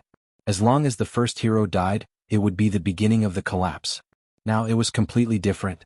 The changes brought about by the difference in the details were immediately felt when the first imprint descended 30 seconds after the start of the battle. Those who had magic circuits immediately found that their burden was reduced by more than half. Everyone looked at each other and saw the surprise in each other's eyes. In the previous few battles, because the imprints descended on all the strong people at the same time, no one felt any difference. Now it was completely different. Moreover, the distribution of combat power was also very interesting. It seemed that the number of people on both sides was the same, and the attacks seemed to be similar. In fact, the heroes fighting against Kazroga basically did not use skills to attack. On Kazroga's side, except for Crazy Old Bull and Grom who did not have magic circuits who were attacking with all their might, the rest of the people were slacking. The real focus was on Duque's side. Whether it was Duque, Jaina, Ronin, Caponia, or Solarian, they were all firing with all their might. Compared to Kaeldats, who was only good at fire magic, the other pharaoh mainly focused on arcane magic, so they had more magic power. The storm of magic bombarded Khosroga's body, causing the huge demon to groan in pain. Luo Ning's arcane bomb hit his shoulder, shattering his pauldron. Without giving him any time to catch his breath, Jaina shot a frost arrow, with all her might, and completely froze his leg that was bent like a goat's leg. Less than a tenth of a second later, Duke's layered, arcane shock, blasted Khosroga's entire body backward and fell down. However, because his left leg was frozen, his huge body fell to the ground in a very comical manner, and his left leg was crushed underneath. Sylvanas exhaled and jumped into the air. With a triple shot, 3 exorcism arrows with a length of more than 1 meter hit Khosroga's huge bat wings. Wajin, who had been waiting for an opportunity for a long time, rushed forward on the spot. The dark spear troll's enchanted spear directly pierced through the demon lord's palm and nailed it to the ground. Initially, Mograine wanted to follow up with another slash. At this moment, Duke suddenly shouted, "Switch targets." The group of heroes who subconsciously wanted to follow up suddenly came to their senses and pulled back one after another, turning their firepower to Khazak. Khosroga struggled to get up, but he was held back by Mograine again. He did this a few times. Everyone didn't feel it at first, but they slowly realized what Duke was doing. This was to evenly distribute the damage suffered by the 2 demon lords. Khazak and Khosroga certainly knew what would happen next, but because they were too far away from each other, they had been held back by their respective sides and were unable to escape. They were simply unable to resist their own slide into the abyss of destruction. In Duke's retina, Duke, who had the leader template loaded, constantly fine-tuned the data with his will. After all, starting a team in reality was different from in the game. In the game there would be a clear HP. However, in a battle in reality, a series of data such as the degree of damage to the opponent's armor, the condition of the body, the concentration of dark power flowing out, and other data could be used to make a relatively objective and vague judgment of how much HP was left. At this time, Duke was simply using at least 10 Radiant Moon mages. He was also constantly commanding the overall situation and adjusting the distribution of combat power. This was not an easy task. In the game, Duke could use his identity as a team leader to teach disobedient team members a lesson. In reality, Duke couldn't stop the Little Prince of Death from going crazy. For example, Grom Hellscream. His attack was high and he hit hard enough. The problem was that this guy was too fierce. In the end, it was Kane who used his Berserker warrior body to carry the monster. Grom was so fierce that Kane couldn't even hold him back. Khazak ignored the huge and unsightly Minotaur chief and chased after Grom, slashing at him in a daze. If it wasn't for the fact that Old Bull was asking for a beating in Khazak's eyes, and that Tyraean would occasionally give Grom a protection blessing, so that Khazak couldn't use the huge Dragon King's blade to cut Grom, and Grom couldn't use Blood Roar to hit Khazak's face, who knew how Grom would die. Well, this guy was the kind of guy who would run out of his coffin even if he didn't die completely. Realizing that it was Tyraean who stopped him and Khazak from hurting each other, Grom had the nerve to glare at Tyraean fiercely. Okay, I'll change the description. Grom was the kind of guy who couldn't even be suppressed by a coffin. Finally, the time was right. Pull him together, Duke ordered. The 2 guys who were pulling the demon lord moved at the same time. Kane suddenly slammed into Khazak, using his totem pole to push away Khazak's claws. Then he rushed over and hugged Khazak's waist. Even though he was less than half Khazak's height, he did something that no one could imagine. Kane slammed into Karzak, then turned around nimbly. In less than a second he appeared behind Karzak, grabbed the root of Karzak's right wing with one hand, and grabbed Karzak's belt with the other. Hey dash, this was lifting him up high. On the other side, Mograine directly used Ashbringer as a small hammer and hammered it into Khazak's chest. At the same time, the 2 demon lords who weighed more than 10 tons flew up. With the momentum of Mars colliding with Earth, they each crossed a distance of 100 meters and crashed into each other. The 2 greater demons screamed at the same time. They had just raised their claws in an attempt to break free from the awkward situation of the collision, but it was at this time that a figure in a blue and white robe appeared on their shoulders. He held a staff in one hand and a sword in the other. Duke smiled faintly. Yo, you might die if I swing my sword. Chapter 946.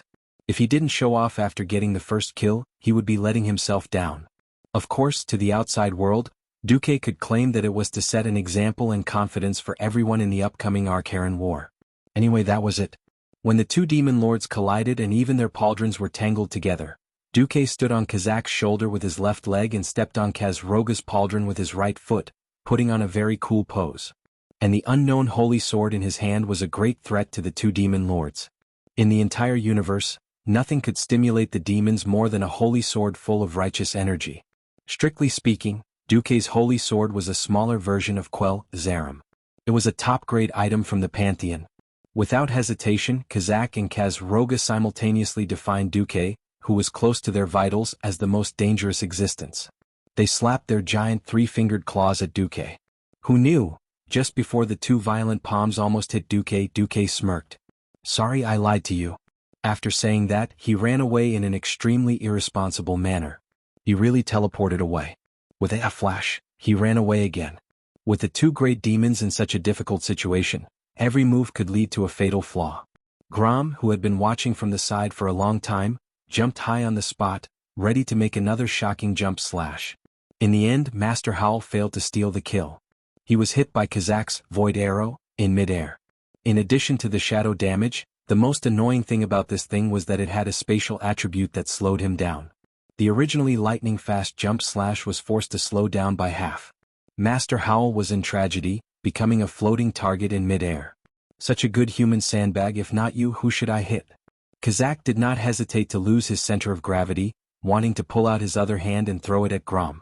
Smack. Like a fly being swatted away, the poor Master Ho was sent flying hundreds of meters away. If it wasn't for Turalian's kindness of giving him a heroic level, Holy Flash, that had a casting time of 0.2 seconds when he was flying at high speed, his old body might not have been able to take it and he might have fallen to the ground. At that moment, Duque reappeared on Kazak's chest. When Duque unintentionally sold out his teammate, Grom, who tried to steal the kill, he also cheated all of Kazak and Khazroga's skills. At this moment, the two of them were completely empty. Duque's eyes sharpened and he sneered. In his heart, he muttered, "In the name of Ao Bing Queen, you're retarded." The powerful deceleration was directly cast on the weakened Khazroga. Even though he was a demon lord, under the full cast of a Breaking Dawn Archmage, he was still hit. His huge yellow demon body was slowed down by more than half. On the other side, looking at Kazak's ugly face that he had seen more than once, Duque could not help but think of the time when this guy sneaked into Karazhan and almost destroyed his home. There's a path to heaven, but you don't want to take it. I didn't kill you last time, and now you're asking for it in front of me again? Tell me, are you selling swords? Are you a cheap bastard? Duque's entire right arm seemed to have fused with the unknown holy sword, turning into a dazzling golden stream of light. With a light push, it had already crossed several meters of space. Demon Lord Kazak tried his best to tilt his neck back, trying to avoid the sword. Space seemed to be strangely dislocated, and all his efforts were exchanged for a very strange tilt of his head. Kazak was horrified to find that the back of his head had actually touched the back of his neck. Only bystanders could clearly see that when he leaned back with all his strength, a golden horizontal line just happened to appear at the connection between his head and neck. The golden line continued to extend backward. A faint shockwave rippled through the air. Only the experts with good eyesight could see that a slender and narrow golden blade of light had swept across the sky just now. It had passed through Kazak's neck, which was so thick that it would take at least 2 people to wrap their arms around it. Finally, it had fallen to the ground and carved out a neat horizontal line. Time seemed to be frozen at that moment. Even though he had witnessed all this, the terrifying power of the Breaking Dawn level, deceleration, made it take at least 3 seconds for Demon Lord Kazak to show a horrified expression on his face. Duque smoothly performed a gorgeous reverse stab. Time returned to normal only when the slender golden sword pierced through Kazak's brow without any hindrance. The only thing he could do was to scream for the last time in his life, "New dash!" Under the gazes of thousands of soldiers and the powerhouses of the Alliance tribe Night Elf and Night Elf factions, the righteous Duque succeeded in stealing the kill. Looking at Grom Hellroar, who was struggling to get up in the distance, Duque laughed maliciously. "Sorry. When it comes to stealing kills, although you're at the grandfather level, I'm a swordsman at the ancestor level." In the air, Duque, who had cast the deceleration on himself, slowly descended like a feather rippling in the wind. In the background, the 2 mountain-like bodies of the 2 demon lords suddenly collapsed, splashing dust all over the sky. The victory this time seemed to have come too easily. Instead, it made all the experts feel that it was unreal. Think about it, a large group of people fought to the death and killed these two demons twice. But the result? Brother Spring was resurrected with full health. Who could guarantee that these two demons would not resurrect together this time? At this moment, almost every powerhouse had the same question in their minds. Are they dead? Cocoons? No. Then, did we win? We really won? Duque smiled and gave an affirmative answer. Yes, we won. His smile was light and breezy, and he had the means to turn them into ashes as he talked. It did not seem like much of a change in tactics, but it succeeded in easily killing the invincible enemy in everyone's hearts. What kind of wisdom was this? What kind of calmness was this? Every powerhouse was shocked. Very strangely, everyone suddenly wanted to see the two terrifying demons jump up and shout, "Let's fight for another 300 rounds," or something. However, this was impossible. The two huge corpses just lay there quietly, becoming another backdrop for Duque's undefeated legend. At this time, Duque waved to Tyrant. Come, please loot the corpses. Oh, and count the spoils." Tyrant was a little stunned. Me? Chapter 947. After transmigrating to Azeroth for so long, Duque had figured out the rules. The equipment dropped by the boss wasn't determined by the order in which it appeared in the game. Instead, it was determined by the boss's own level. As long as one had the ability to defeat the boss that would only appear in later versions, they would still be able to obtain the best equipment. For example, according to the game's history, players had to go back in time through the caverns of time to relive the classic, earth-shattering battle of Mount Hyjal. Therefore, according to the version back then, there would be a sixth set, which was commonly known as T6, as well as individual equipment of the corresponding level.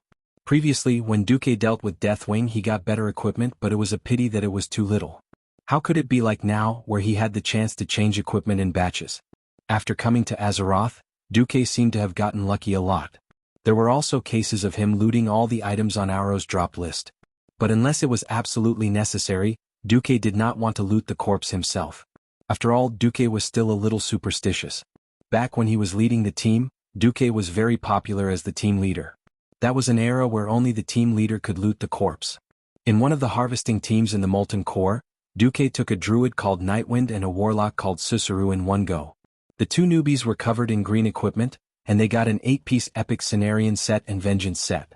They also gave each of them a T2 head. Didn't the team lack druids and warlocks back then? Duque did not understand. Why did the other 37 people go to Steel Stove Fort and scold Duque for being the Black Hand after he had trained two elites for the team? It was clear how much Duque was loved by the team members. Duque said to Nightwind and Nightwind, "You two, for the sake of the team's advancement, I did not hesitate to take the risk of being scolded by our brothers and sisters to train you in one go. Do you understand this kindness?" Yes. The two naive newbies nodded. Thus Duque gained two hardcore fans.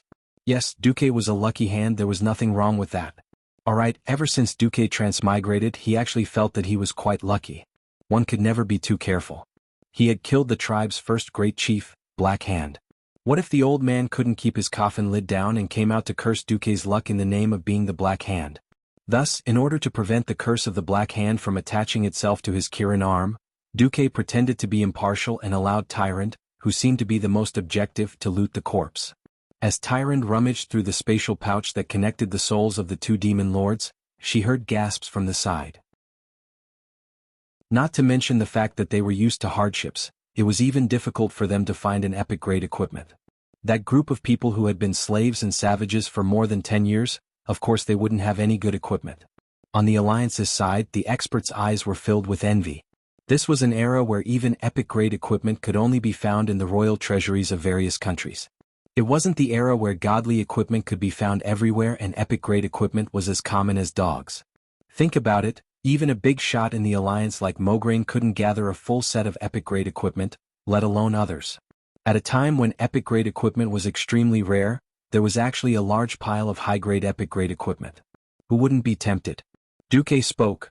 These epic-grade equipment are mostly spoils of war from the Burning Legion's conquest of various planets. Now they are our spoils of war. Although the size isn't right, as long as a master-level blacksmith modifies it slightly, we can immediately turn it into our own battle power. Since the three factions are working together today, I won't hide anything. However, for the sake of better cooperation, I hope that we can set a rule for the equipment distribution here. Please speak. As long as it's reasonable, the tribe will accept it. Sar nodded. Tyron nodded nonchalantly. Sigh. The Night Elves had a large pile of good stuff from the High Elf Empire. At this time the Night Elves were rich, so of course they didn't care. Duque said, first of all, no matter which side's hero, as long as he participated in the battle against the enemy leader, he is entitled to enjoy the spoils of war. Sar and Tyron nodded. If there was a share of the effort, there was a share of the spoils. This also meant that Duque wouldn't spit out the spoils of war from Reggie Winterfrost, because that guy was killed by Duque alone. Secondly, the spoils of war will be distributed according to the principle of priority. If someone from the three factions needs that equipment, they will have priority to discuss it. If the discussion fails, the dice will be thrown to decide. After saying that, Duque threw a handful of 5 dice to the ground. Everyone can check the dice. Sir didn't move, but Wajin checked it carefully, waited, and then nodded. Finally, about the proportion of equipment distribution. I don't want to divide it according to who is strong or weak or who made the last blow. Those who are capable of participating in the siege against the enemy leader can have a share after the battle, regardless of whether they are dead or alive. Duque's proposal naturally sounded like the Alliance had the advantage because the Alliance had the most heroes. In fact, Sar could tell at a glance that it wasn't a big problem. He ignored Tyrant, the only seedling of the Night Elves. The Horde had fewer heroes. But one look at their professions and you could tell that the Horde were all warriors. Sar hadn't become a shaman yet and was still a warrior. Wajin was also mainly a melee fighter, not to mention Grom, Kane, Varrock and Brock, who were all muscular men. On the other hand, on the Alliance's side, all melee fighters were paladins. In other words, as long as the Horde took all the plate armor of the warriors, or left 1 or 2 of the most inconspicuous ones for the Alliance, there would be no problem. Duque's distribution plan seemed to have a lot of rules, and the benefits that should be given to the Horde were not reduced. Coincidentally, when he killed Auro, he didn't drop a single piece of warrior equipment. Duque let the others show it off and that was it. He killed Ansaron and 5 Dreadlords as well as the Abyssal Lord Asgalar, and the 2 Demon Lords Kazak and Kazroga. He had looted over 30 pieces of epic equipment in total. Maybe it was because Kazak and Kazroga had doubled their equipment, but the gloves that could theoretically be exchanged for a T6 set actually dropped 4 pieces of each type. The Horde didn't know what these things, which looked like they were made of scrap metal, were used for. In the end, Duque quietly took all 4 of the Forgotten Guardian gloves, which were used by warriors, hunters, and shamans, and gave them to Queen Sylvie and Lilith as well as Aurelia and Sasha, who would be returning in the future. In exchange, Duque took out the bloodstained pauldrons and berserk shackles, which were specially used by berserkers, and gave them to Grom. Seeing how happy Grom was, Duque suddenly felt that he was guilty. Chapter 948. Duque didn't feel guilty at all for tricking a great hero like Grom. The biggest difference between individual pieces and set pieces was, of course, not the attributes of the individual pieces, but the bonus after a certain number of pieces of the set. Could be attributes or skills. With a complete set, there would be no problem at all in defeating monsters of the same level. That was why the set was called work clothes for a reason. During the exchange, Sal also asked Duque. Duque's explanation was, I feel the power of a ranger on the Forgotten Guardian gloves. No one knew what these pieces of equipment that had yet to reveal all their attributes looked like. The only reason I'm doing this is because I'm betting on the future. Sal was silent for a long time. The Alliance had the dwarves, the best master craftsmen in Azeroth, as their foundation, so their confidence was completely different. While the Horde was letting the better orc laborers forge bronze, the Alliance was already discussing what brand to use and what strength and toughness to forge the weapons. In particular, the 13 years of human slavery to the orcs had almost completely destroyed the orcs' legacy in the field of forging. Even though he knew that these 4 pairs of gloves were probably better things, Sal had to agree to Duque using 2 pieces of berserker equipment to exchange for the 2 Forgotten Guardian gloves that should have been given to the Horde. Because ready-made equipment could form an immediate combat power. Of course, the more important reason why Sal agreed to the exchange was that Duque had saved Grom's life in the Battle of Manaroth. Compared to the life of the Horde's #1 warrior and the life of a chief who was the core of the Horde, losing a little in terms of equipment wasn't a big deal. That was why in the afternoon, when Duque asked Bulang to forge the Forgotten Guardian gloves into Galan Wanderer gloves that could be used by rangers, Sal didn't think much of it. The orc heroes all felt that it didn't matter even if Duque took advantage of them. After all, without Duque to lead them, they might have all been wiped out in the last battle. How could they have defeated the boss and split the equipment? Sal would never know that the dirty Duque had already calculated it. In theory, Archimonde would also drop the Forgotten Guardian helmet. After killing Kazak and Kazroga, the two Burning Legion leaders who had inexplicably turned into Gemini mode, the Burning Legion's offensive became silent. At this moment, the Horde and the Night Elves were in an argument. In this era, if 30% of the troops were still able to remain standing, they would already be considered elites. In reality, the Horde's losses had reached 40%. The Alliance's side was slightly better at 25%. But the more modern Alliance had already used up 80% of their ammunition. In truth, the Alliance's combat strength had dropped even more. The only reason he was able to hold on until now was because of his last breath. The reason for the dispute was that the tribe couldn't hold on any longer and asked if they could evacuate some of their people first. Many tribal chiefs felt that the tribe had paid enough and that it was time to retreat. Otherwise, even if they won this world war, they would still lose the next battle for survival. One had to know that the Horde not only had the Alliance as their enemy, but even in Durotor itself, the Horde still had to face the Centaurs and Boars, two huge races with a total of more than 100,000 people. Tyrande, on the other hand, hoped that the Alliance and the Horde would hold the line until Malfurion was fully prepared. Sal suggested, "Anyway, the Night Elves just want us to stall for time, right? Then leave 10,000 elites in the tribe?" Tyrande argued, "What if the remaining people can't hold on?" Before Sal could speak, Wajin retorted, "Isn't there still the Night Elves' army? You have an army of more than 100,000 people, but only some of the rangers were used at the beginning, playing archery games in the safest arrow towers." Tyrande's eyes widened in anger. "How did that big bug die in the camp at the foot of the mountain?" Wajin rolled his eyes. "Well, you even cast 2 rounds of magic. Ha. Could it be that the Night Elves are just a bunch of people who only dare to hide in the dark and shoot arrows and magic? No wonder the Grey Valley didn't dare to fight us head-on, it's because Grom ridiculed them as soon as he arrived. He easily evoked Tyrande's memories. This crazy guy in front of her had killed Cenarius. Even if it was only for a short while, Cenarius had returned to the depths of the planet. Tyrande was also furious. "If your tribe thinks that the Burning Legion is more worthy of your loyalty, you can also join them. The beastmen drinking the demon's blood was also considered a great humiliation by the entire new tribe. Now that Tyrande had exposed the tribe's scars, the heroes of the tribe also felt like they had been slapped in the face. Enough. Thrall stopped his subordinates from causing a ruckus. Rather, the wise Thrall used his reckless subordinates as a cover and put on a good show. Tyrande Whisperwind. In order to stop the Archerons from devouring the power of the World Tree and the Well of Eternity, tens of thousands of Alliance and Horde warriors have fallen on this mountain path forever. If you want this great alliance to continue, show me your trump card. At least show me and Duke Marcus. Tyrande bit her lip, her gaze like lightning as she swept across the heroes of the Alliance and Horde. You don't understand what the Night Elves are prepared to sacrifice. She was actually refusing to show her trump card. Thrall suddenly took a step forward. You won't even tell us how long we have to hold on? If you are willing to see the world destroyed and everyone perish together, then you can leave first. Tyrande slammed the table. Duque rubbed his brow. In the game, the alliance of the 3 factions was so close to each other that they were like brothers who had grown up together. In reality, there was already a huge conflict between the 3 factions. If not for the fact that they had a common enemy, it would have been a miracle for them to be able to work together. However, Duque would not allow the situation to worsen. If he allowed the hot-tempered orcs to continue arguing, everything would only be ruined. Sal, can you and your chieftains leave for a while? I would like to speak to Sir Whisperwind alone. As soon as Duque said this, most of the orc heroes calmed down. He could ignore other people's face but not Duke's.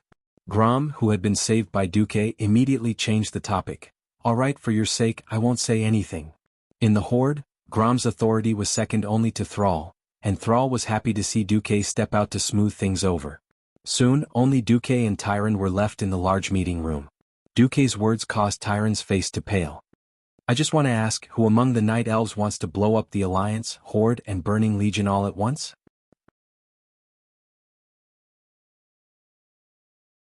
Chapter 949. Tyrande was so terrified that Duque only realized it when his face was less than 10 centimeters away from her. Like a startled rabbit, he subconsciously shrank back. Duque did not let Tyrande go. He pressed forward. Thump thump thump. Tyrant took 3 steps back. Swoosh swoosh swoosh. Duque pressed forward 3 steps. Finally, Duque even did a standard wall slam. He pressed his left hand against the wall and placed his right hand on his waist, using his aura to suppress Tyrant, who was already leaning against the wall. One person. One elf. Their faces were so close that they could clearly feel each other's breathing. Tyrant was a little embarrassed. Duke Marcus, you're threatening the high priest of the moon goddess. Duque said shamelessly. Tyrant Whisperwind, I'll tell you right now that wizards don't believe in gods. Are you trying to betray Azeroth? Don't flatter me. Your words are very good, but they can only fool the rough people in the tribe. It's useless against me. You refuse to tell me where the 100,000 elites of the Night Elves are from the start. Do you really think the scouts of the Alliance are all blind?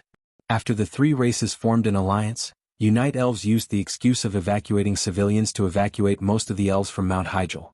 But only the most elite Night Elves have been guarding the sacred mountain. Unless they're special craftsmen, civilians are not allowed to go up the mountain. Tyrant pursed her lips and did not say a word. She stared into Duque's eyes, as if trying to see what other cards this human commander from the other side of the endless sea had.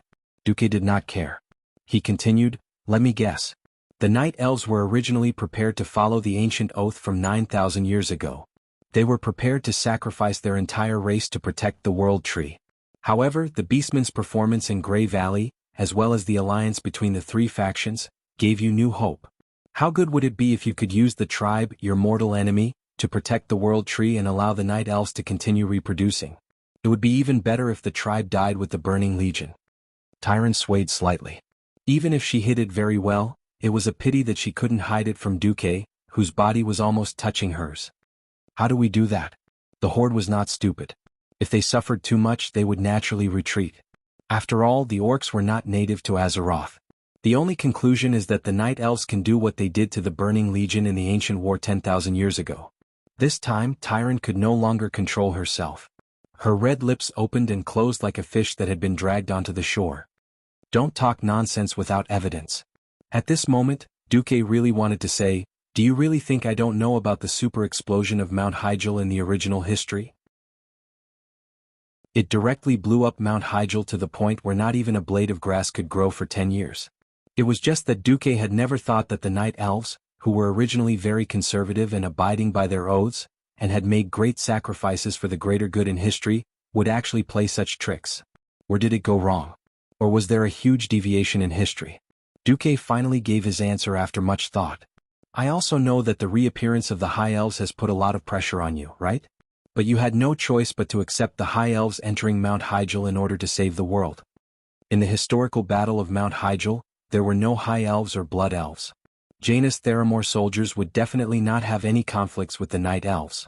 8,000 years ago, the Night Elves exiled the High Elves as blasphemers. Who would have thought that Duque would bring Queen Sylvanas Blood Elf Rangers over this time? This was clearly a slap to the face. When Duque said this, Tyrant's eyes were already glistening with tears. However, Duque continued to use his magnetic voice as if he was speaking to Tyrant, but was actually trying to persuade her. I think that perhaps our destruction of nature's buildings and cannons, as well as the Horde's incessant cutting of trees, have provoked your druids? This was another contradiction that could not be resolved. To put it bluntly, the Night Elves were idealistic while the dwarves and gnomes were materialistic. On one side they advocated for Greenpeace while on the other, they engaged in highly polluting industries. It would be a miracle if the druids were happy with the dwarves' cannons. At this time, Duque's words had already caused Tyrant to tremble uncontrollably. Duque made the final blow to Tyrant. The one who put so much pressure on you and advocated for getting rid of those untrustworthy blasphemers and Cenarius murderer was Fandral Staghelm, wasn't it? This sentence was definitely a fatal blow. Tyrant's mouth twitched for a long time before she finally broke down and said, I'm sorry. I'm sorry? I've never thought of harming an ally. I really didn't think. Tyrant, who had supported the Night Elves for 10,000 years with her head and shoulders lowered, looked no different from a weak human girl at this moment. The only difference was that even though tears were already welling up in her eyes, she still did not cry. But when I think about the huge sacrifices we Night Elves are about to make, we have a cruel new neighbor and an alliance that has accepted our exiles watching from the sidelines. I can't calm down. Tyrant suddenly straightened her back, puffing out her chest and sucking in her stomach. From her bones, every movement she made exuded an awe-inspiring righteousness. Duque couldn't help but loosen his grip on the wall and take half a step back. "All right, Your Excellency Duke Marcus, I'll answer your questions one by one. Your conjecture is only half right. But the explosion plan you mentioned does indeed exist. In the ancient war, the powerful guardian dragons were unable to stop the invasion of the Burning Legion. Why should we believe that you mere mortals can stop the footsteps of the demons? Even if the demons have been weakened by magic formations. Ugh. The power of the explosion is directly proportional to the number of souls sacrificed by the Night Elves. 100,000 elites were prepared to sacrifice themselves to protect this beautiful world. But how could we bear to see our remaining clansmen being bullied by cruel tribes after their sacrifice? How could we bear to see our beautiful forests being destroyed by wanton felling of trees? So dare I ask, isn't it too much to plan for the worst-case scenario? Furthermore, I haven't agreed to carry out Fandral Staghelm's plan." At this moment, Duque suddenly understood the true intentions of the Night Elves. They were kinder than he had imagined. Chapter 950. Archdruid Fandral Staghelm was an ancient night elf with a reputation that spread far and wide. He was already a prominent member of the Cenarian Circle when he was young. Staghelm's tall stature and fiery temper made him a difficult and powerful druid in the eyes of the world. He often talked back to his master because of that, but Malfurion named him as one of the most talented students among all of his students. Similarly, Fandral was a representative of the radical faction in the Cenarian Circle. Under Duque's probing interrogation, Tyrant had no choice but to confess. This time, the power of the radical faction had affected the strategy that Tyrant and Malfurion had decided on. Although Tyrant had used a lot of modifiers and changed parts of the content to cover up Fandral Staghelm's radical words, her efforts did not escape the detection of the System Elf. The incredibly arrogant System Elf even had a function similar to a lie detector. Based on Tyrant's heartbeat, speech speed, tone of voice, dilation of pupils and other objective data, as well as the slang of the High Elves' Salis language, it was able to make a reverse inference. After all, as a branch of the Darnassus language of the Night Elves, Salis and many things were similar to Darnassus. Of course, in the eyes of the proud High Elves and Blood Elves, mixing Salis and Darnassus together was an abnormally foolish and impudent move. Tyrant would never have dreamed that a young man like Duque, who looked to be in his 20s, would actually understand Darnassus and be proficient in the illusions within it. Just like that, no matter how Tyrant tried to hide it, the System Elf was able to reproduce Fandral's original words. "Those incompetent beastmen only know how to kill our brethren and burn our forests." The first wave of attacks from the enemy caused them to lose the camp that they had cut down tens of thousands of century-old trees to build. I really don't understand why Tyrant Whisperwind would choose to trust those cruel green-skinned beasts. Is it because she believes in a so-called prophet who has been resurrected? O God of nature, we can't even be sure if Medivh is still serving the Burning Legion. What we can be sure of is that it was the weak Medivh who personally opened the dark portal and started the calamity of destruction. Alliance? The humans who seem to have crossed the sea to help us are good helpers? This is great. They even grandly brought along those who called themselves Sindorii, but were actually blasphemers who called themselves Dorii. He still remembered that their abuse of arcane magic led to the invasion of the Burning Legion and the collapse of ancient Kalimdor. Countless night elves were massacred by the demons. Therefore, as early as 8,000 years ago, using arcane magic was already a crime punishable by death. We don't need reinforcements. Instead of trusting the greenskins who so recently raised their blades against our brethren, murdered Cenarius and destroyed our forests, it's better to use our own power to guard Mount Hyjal from the beginning than to trust those alliances that abuse magic like Dorii. The Alliance and the Horde are willing to protect Mount Hyjal together? Very well, if they really wanted to, they could set up a formation near the foot of the mountain. It didn't matter if they died fighting for the world or if they once again joined the Burning Legion. None of this will affect our defense plan. In the worst-case scenario, when they become traitors to Azeroth, we can activate the ultimate plan and completely destroy them along with the demons. When Tyrant forced the Night Elves to set up a defensive line halfway up the mountain, Fandral spoke again. I don't believe in their will to fight. Of course, if they threaten to retreat, we will close the teleportation passage to Mount Hyjal and force them to fight to the death with the Burning Legion. This way, whether they fight to the death with the Burning Legion or become the minions of the demons in the end, it makes no difference to us Night Elves. When the system repeated Fandral's words, Duque felt as if he was forced to eat a slime monster like it was jelly. It was disgusting. Damn it, I've been with the humans for too long. I actually forgot that Fandral was so protective of his people that he went crazy. In the end, he completely fell into depravity and kept courting death. At this moment, Duque had the urge to kill Fandral Staghelm at all costs. Duque shouted domineeringly in his own spiritual world, "System Elf, add the name of Fandral Staghelm to the first place on my private black book that has been passed down from generation to generation. Remind me once every first of the month." Although you don't have any black book that has been passed down from generation to generation, it's not bad. Understood. Record. Categorize. Complete the reminders on time. The System Elf replied.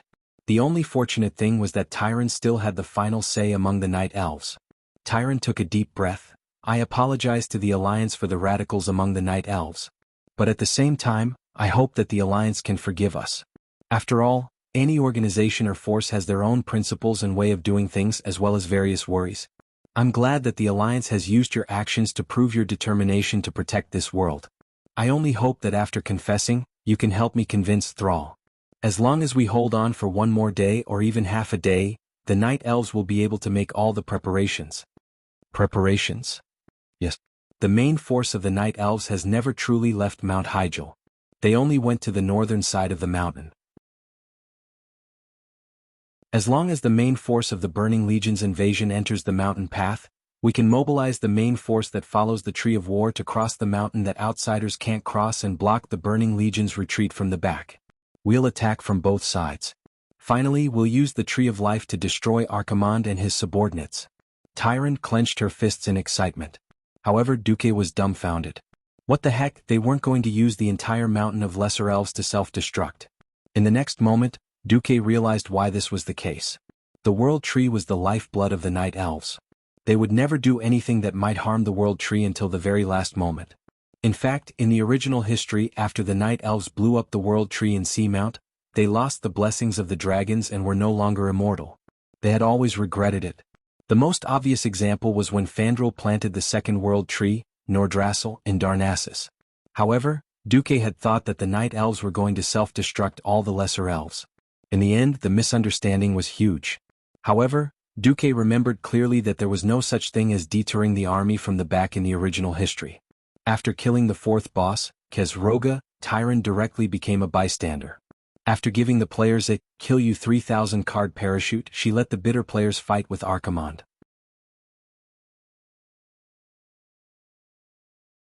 Chapter 951. Duque didn't blame the Night Elves for having their own thoughts. Even the Titans of creation had their own selfish motives these days.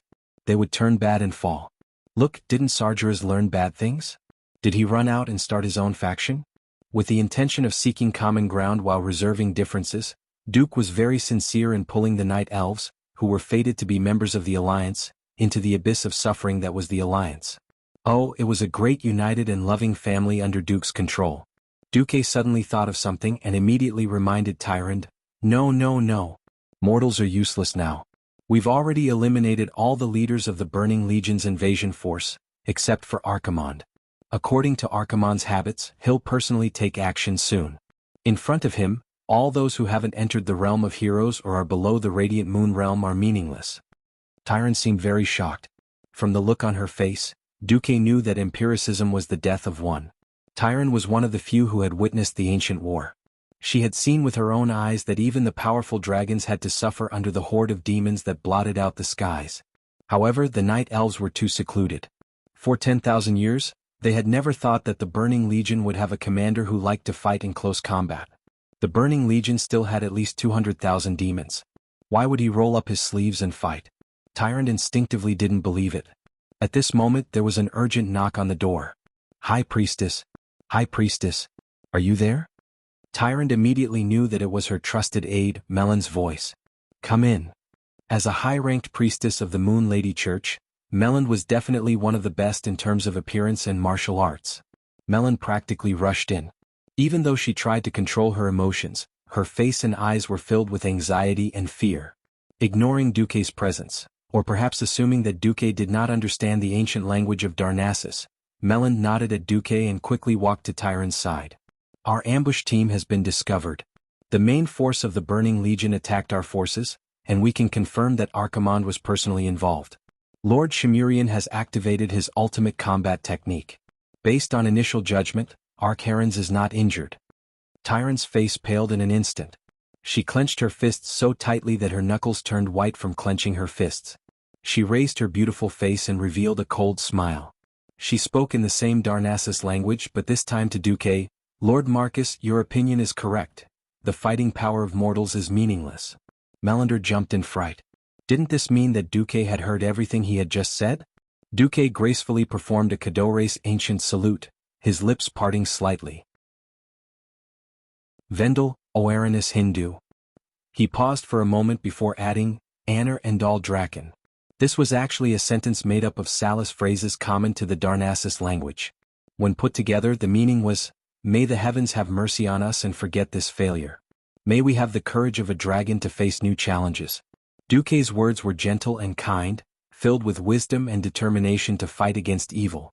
For a moment, the two priests almost thought that they were facing the wise demigod Cenarius instead of a young human. Tyrant and Meland crossed their arms in front of their chests and placed their fingers on their shoulders. They bowed deeply to Duque and spoke in the human language. In order to not let the sacrifices of our people be in vain, I hope that we can put aside our differences and work together to destroy the demon Archimond. Greeting each other in the language of the other was already the most formal form of etiquette. In an instant, both sides had an inexplicable sense of goodwill and recognition towards each other. I'll have to trouble the night elves to prepare their last resort, Duque sighed. All right. Before that, let's inform the tribe. Duque and Tyrant went out together and told Thrall that the night elves' ambush had been wiped out by Archimond. Thrall, Wajin, and the other chiefs all had very interesting expressions when they heard that the night elves' army of 100,000 had been annihilated. Tyrant spoke, the mortals' defense is no longer meaningful. The night elves have agreed to the alliance and the tribe's retreat.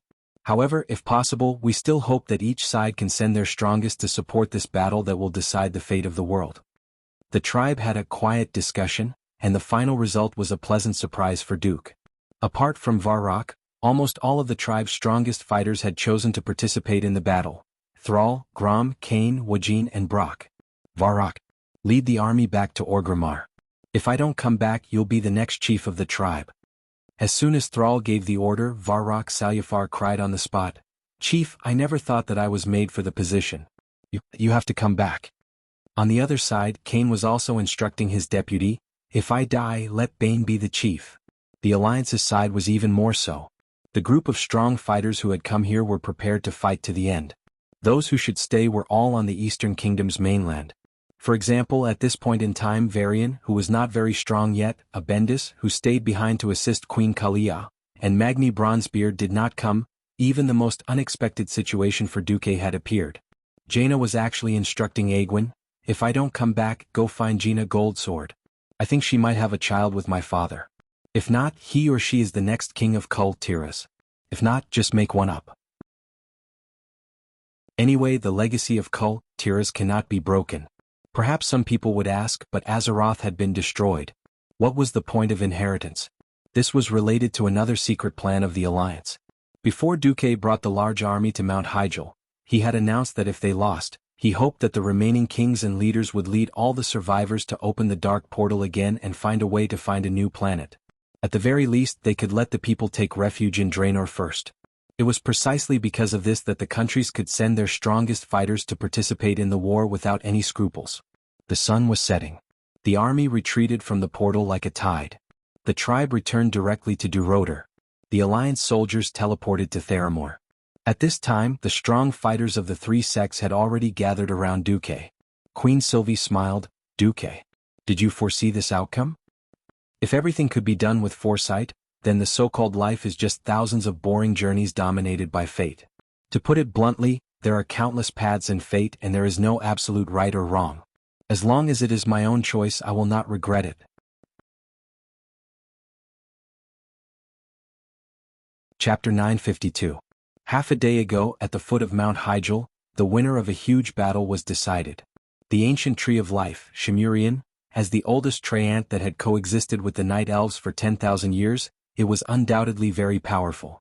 It was a pity that its opponent was Archimond, the commander of the Burning Legion. Be it in terms of size, strength, or magic, Shimurian did not have an advantage at all. Moreover, the tree folk's natural trait of being slow made it impossible for it to gain any advantage against an opponent of the same size. In front of Archimonde, the old tree ant that was as tall as a 10-story building was just an extremely huge, punching bag.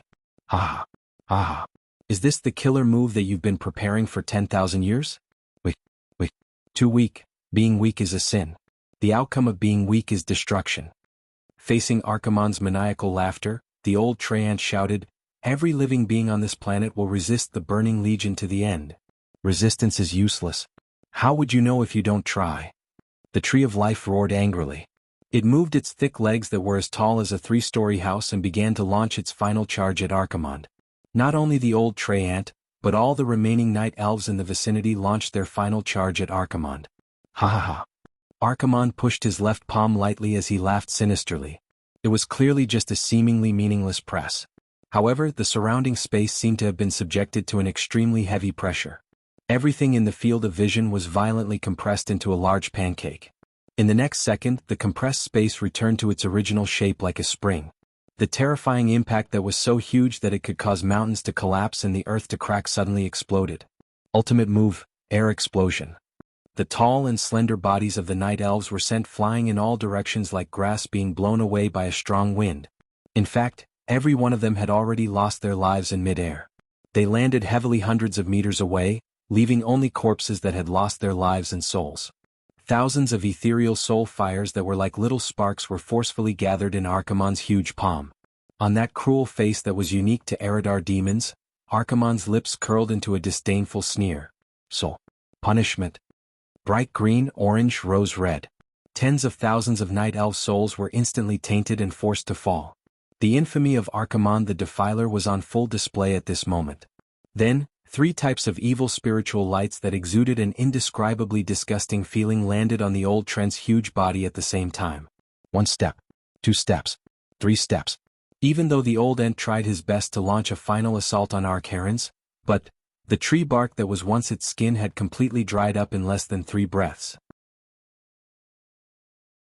Pieces of tree bark fell off by themselves and were blown away by the strong wind like sand on the ground. Its thick limbs continuously emitted high-frequency explosive sounds. Its rapidly decaying joints could no longer support the unimaginable weight of mortals. Its limbs, which used to be a single entity, were almost broken. The old tree ant that had protected the night elves for more than 10,000 years finally couldn't hold on any longer. It didn't even have the chance to let out a final wail before its huge body exploded on the spot, turning into thousands of pieces that fell to the ground. Its huge body that was 10 stories tall instantly turned the flat ground at the foot of the mountain into a small hill made of wood. It was hard to imagine that just a moment ago, that should have been one of the cornerstones of the night elves, the ancient tree of life. Archimonde had single-handedly destroyed an army of 100,000 night elves, as well as killed the ancient tree of life, Shimurian. This was being played in the war conference room on Mount Hyjal. As expected, modern arcane magic still has its merits. Tyrant couldn't help but secretly rejoice that she hadn't listened to Fandral and tricked the Alliance and the Horde. Instead, she had first reached an agreement with Duque.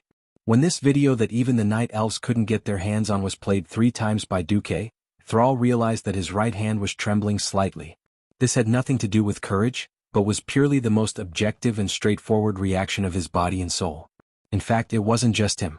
Even Grom, a superhero who had killed 2 Lords of the Abyss, had shock and awe written all over his face.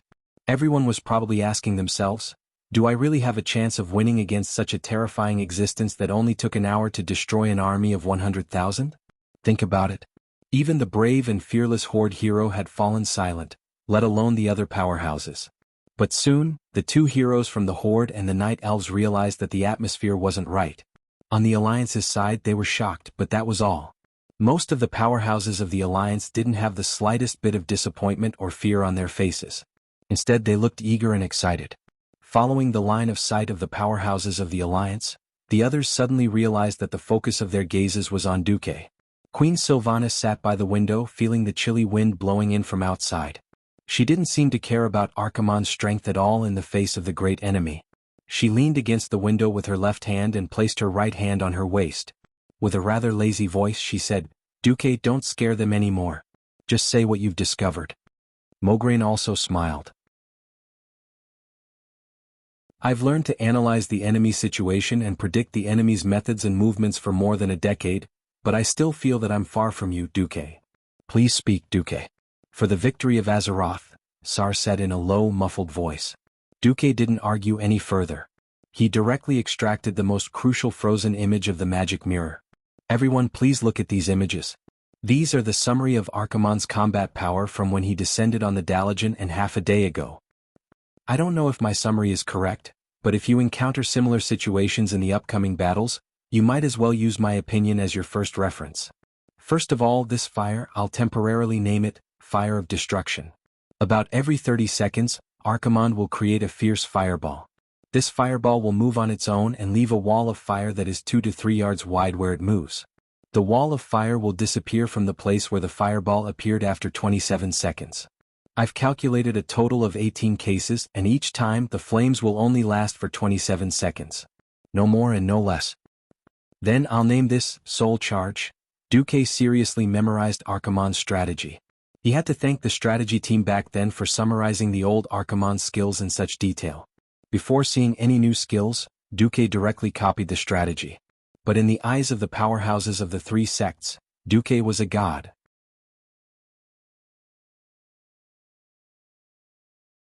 Chapter 953. Before Duque traveled to this world, there was a very professional term called big data.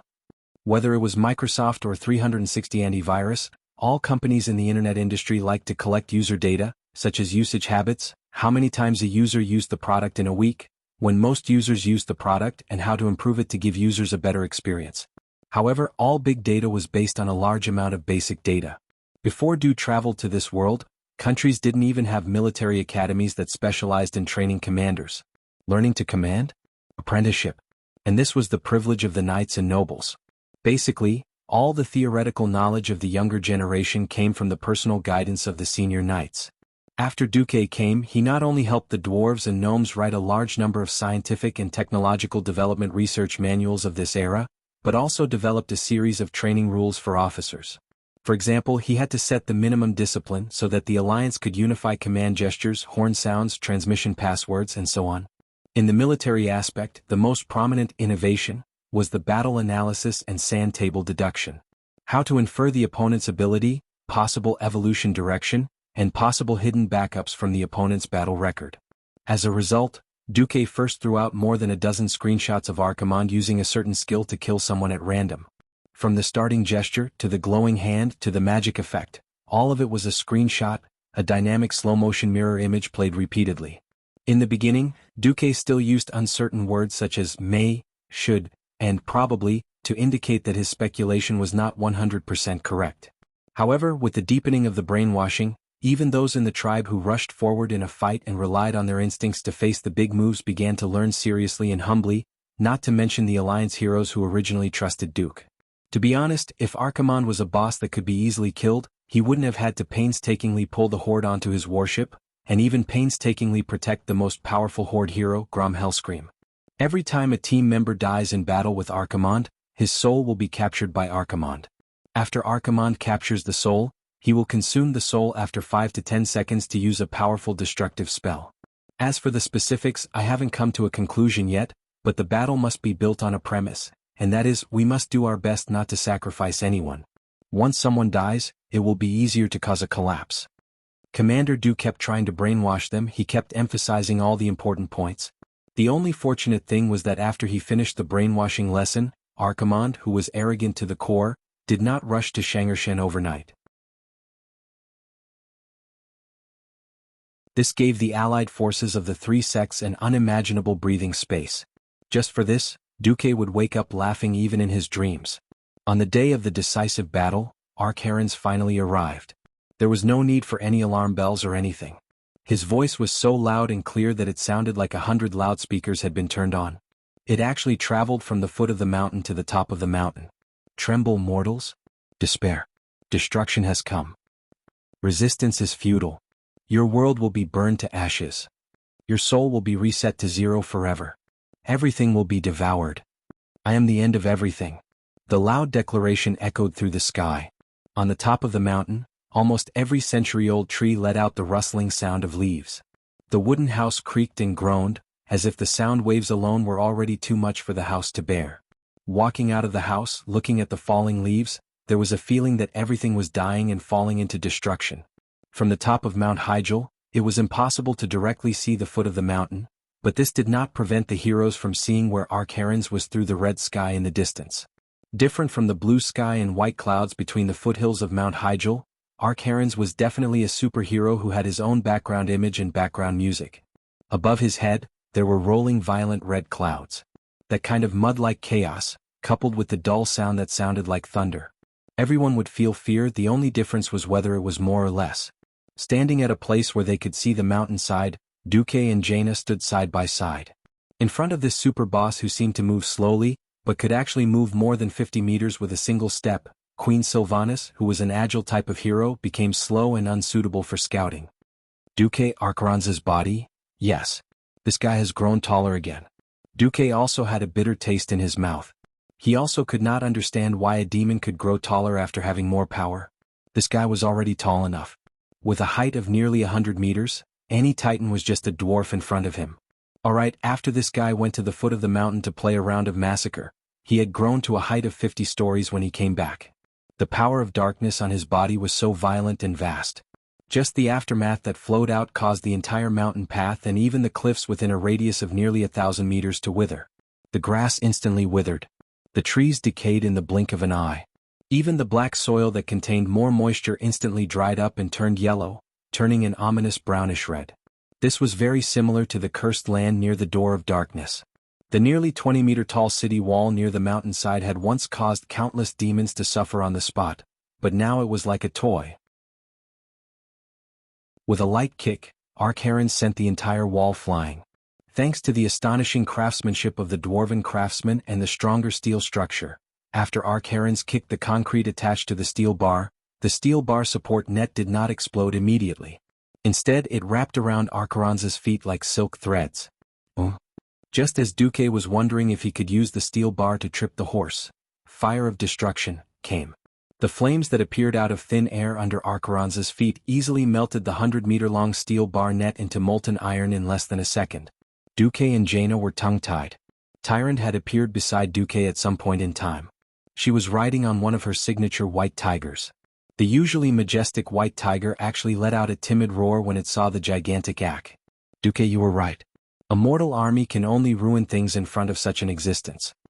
With that, Tyrant suddenly clamped the tiger under her. The white tiger immediately understood and turned around to leave.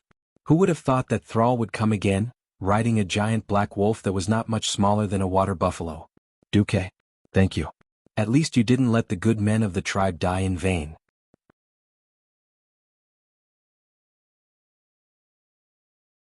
Chapter 954. Sar left as well.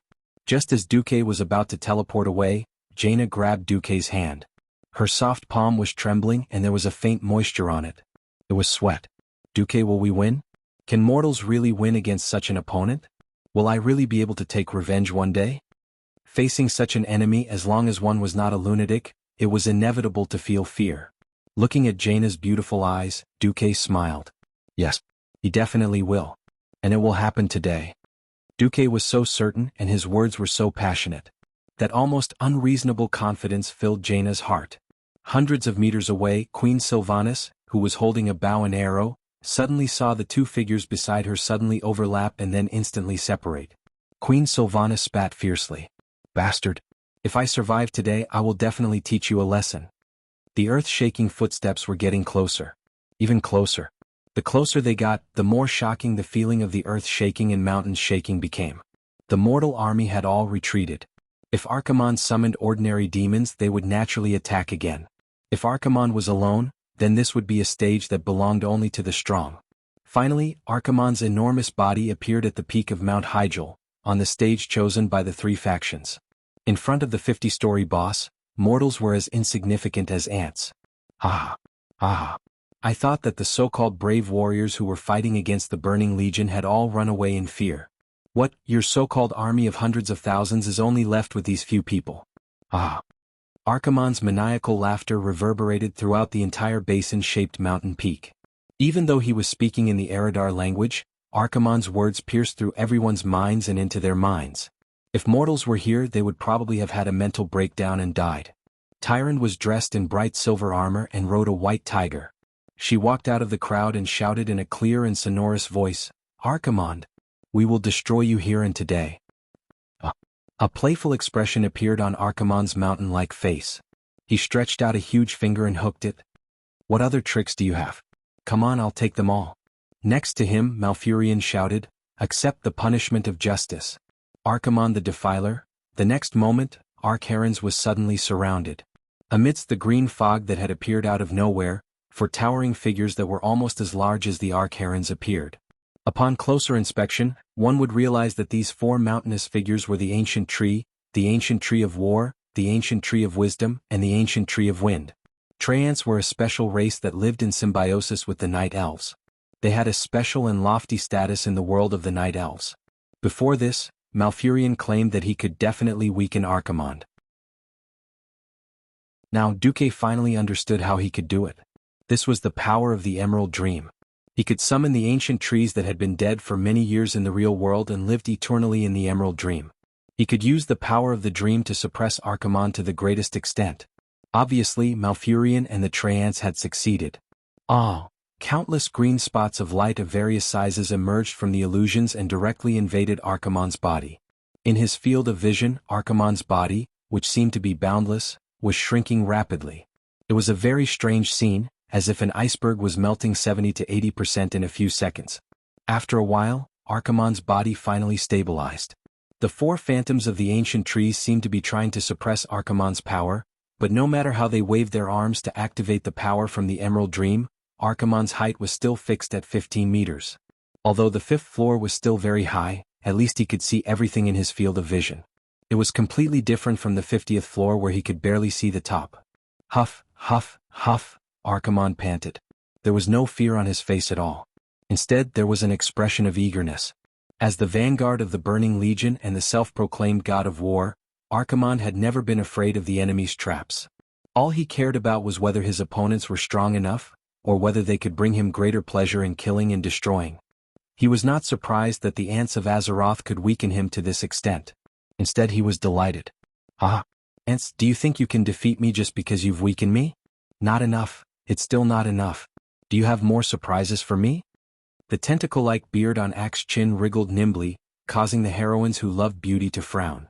Malfurion moved closer to Duque. Really, is that all? Just weaken his defenses and shrink his body? In Malfurion's mind, Archimonde's attacks should have been weakened, or he should have been weakened in all aspects. Instead of using 20% to reduce Axe's body and 80% to reduce his defenses. Oh, that's good. If we don't reduce his defenses, then we really can't fight. Duque would always remember how thick Archimonde's skin was when he descended. The attacks of the Breaking Dawn Wizard Tower couldn't break his defenses. Coupled with Axe's terrifying vitality, it wouldn't be enough for the elites of the three sects to die 100 times. Only reducing his defenses and not his attacks. Even if this was a crazy move like walking on a tightrope, at least they still had something to think about. Without further ado, the great war that would decide the fate of the world began. Kane, Duque ordered. The bull-headed chief, who was the most muscular among them, stepped out.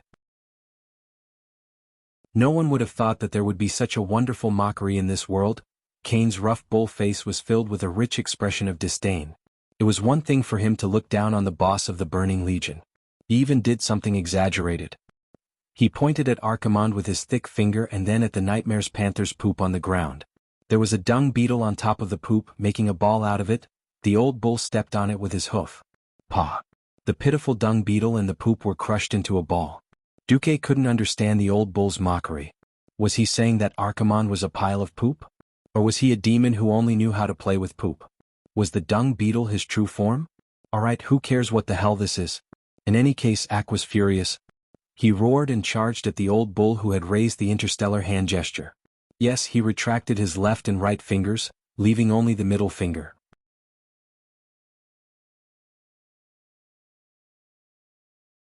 Chapter 955. As a pharaoh, whether it was before or after transmigrating, Duque did not understand how a warrior's taunt skill worked. Could it be that he would shout, "Grandson," when he saw something strange? Then the monster would be angry? The head of state would be angry? Even a guy like Archerons would be angry? Archaron's really went to look for Old Bull. Speaking of which, Cain was still very young at this time. Why did Duque like to call Cain Old Bull when he saw that he had a long beard? Alright, regardless of him, the effect was surprisingly good. Archimonde raised his fist high. Even though he had only roared, Duke felt that Archimonde was saying, "You might die with one punch." That kind of punch was like throwing an excavator at him, and Duke's small body definitely wouldn't dare to take it. Then Cain vomited blood from the punch. The huge totem pole was a super heavy weapon to beat people up. It was also a defensive artifact. Cain's totem pole was thicker than the main beams of many human houses. The old bull took a horse stance and raised his totem pole to receive Archimonde's punch. The result was that the old bull dug 2 3-meter-long pits on the ground and spat out a small mouthful of blood. This was definitely beyond Duque's imagination. However, this also proved that there was a chance. Cain had clearly suffered a small injury after taking Archaron's punch. His neck turned red and he slapped his chest with his empty left fist. He shouted, "Again. Again. As you wish."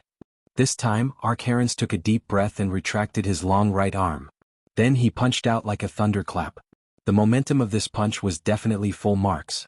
Even if Cain had boasted that he could definitely withstand it, Duke still felt that it was like using a pile driver to hammer a piece of beef.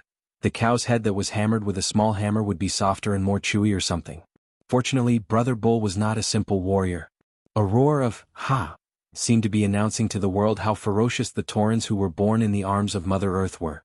His hooves, which were planted firmly on the ground, suddenly had a strange change in color. It was a kind of dizziness, as if he and the earth around him had solidified and become one. Duque's intuition was right. Archaron's powerful punch didn't turn the old bull into minced meat.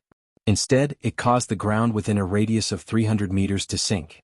Even though it was only a centimeter of subsidence that was difficult for mortals to detect, the system elf still notified Duque at once.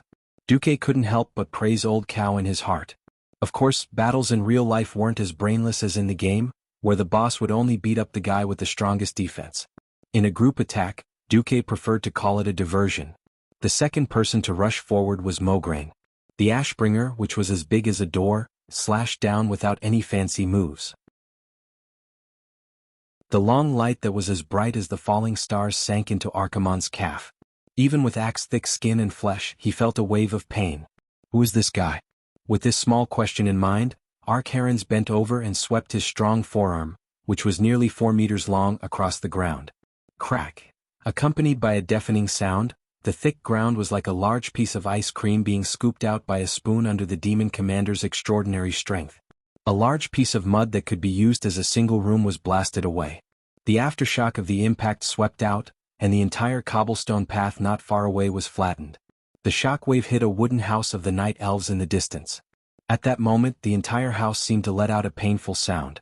On the ground that sank on the spot, cracks spread rapidly in all directions. In less than a second, the entire house didn't even collapse. Instead, it directly exploded. Every piece of scattered wood and stone was wrapped in destructive flames with the power of darkness. However, as the main target of this attack, Mograine didn't move. Under his feet was a cone-shaped island that was radiating radiation. What spread out was only the aftershock of Archaron's attack. The huge arm itself was stopped by the huge sword of holy light that was leaning on the ground like a crooked door. Mograine was like a pillar of support as he stubbornly withstood the demon commander's shocking attack. This wasn't the end. The moment his arm was blocked, Tyraean charged forward. The godly sword Quell Azarim pierced through Archimonde's arm from the outside, and a small bloody hole appeared on the left side of Archimonde's arm, and a ray of golden holy light escaped from it. To the gigantic demon commander, the wound looked like a swollen human after being bitten by a mosquito. In fact, the internal injury was far more serious than it looked from the outside. It could already be considered a minor injury. This is impossible. Archaron finally let out a strange cry. Even though he had greatly reduced his size in order to descend and had to accept the weakening of his power, in his imagination, there was no mortal in the world of Azeroth who could withstand even 10% of his power. But now 1.5 was nothing. However, it was 3 mortals who blocked him time and time again, hurting him. I felt a kind of anger. It was the kind of anger he felt when he was hurt and hurt by ants he looked down on. To him, this was no different from being humiliated.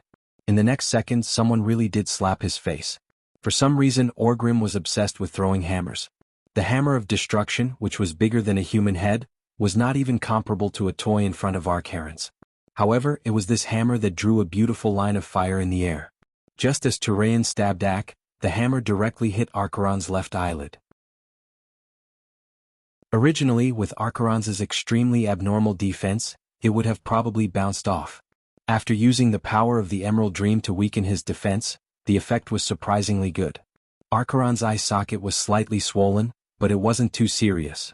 However, injuries were injuries. Even if it was just a small injury, it could easily accumulate into minor injuries, serious injuries, or even death. 3 heroes had injured Archaron's in a row, which immediately ignited the hope of the heroes. That's right. We can do it. After this great demon was weakened, he was no longer the invincible existence that was above all mortals. He could be injured too. Being injured meant that he had a chance of dying. At this moment, Duque shouted, "Let's go together."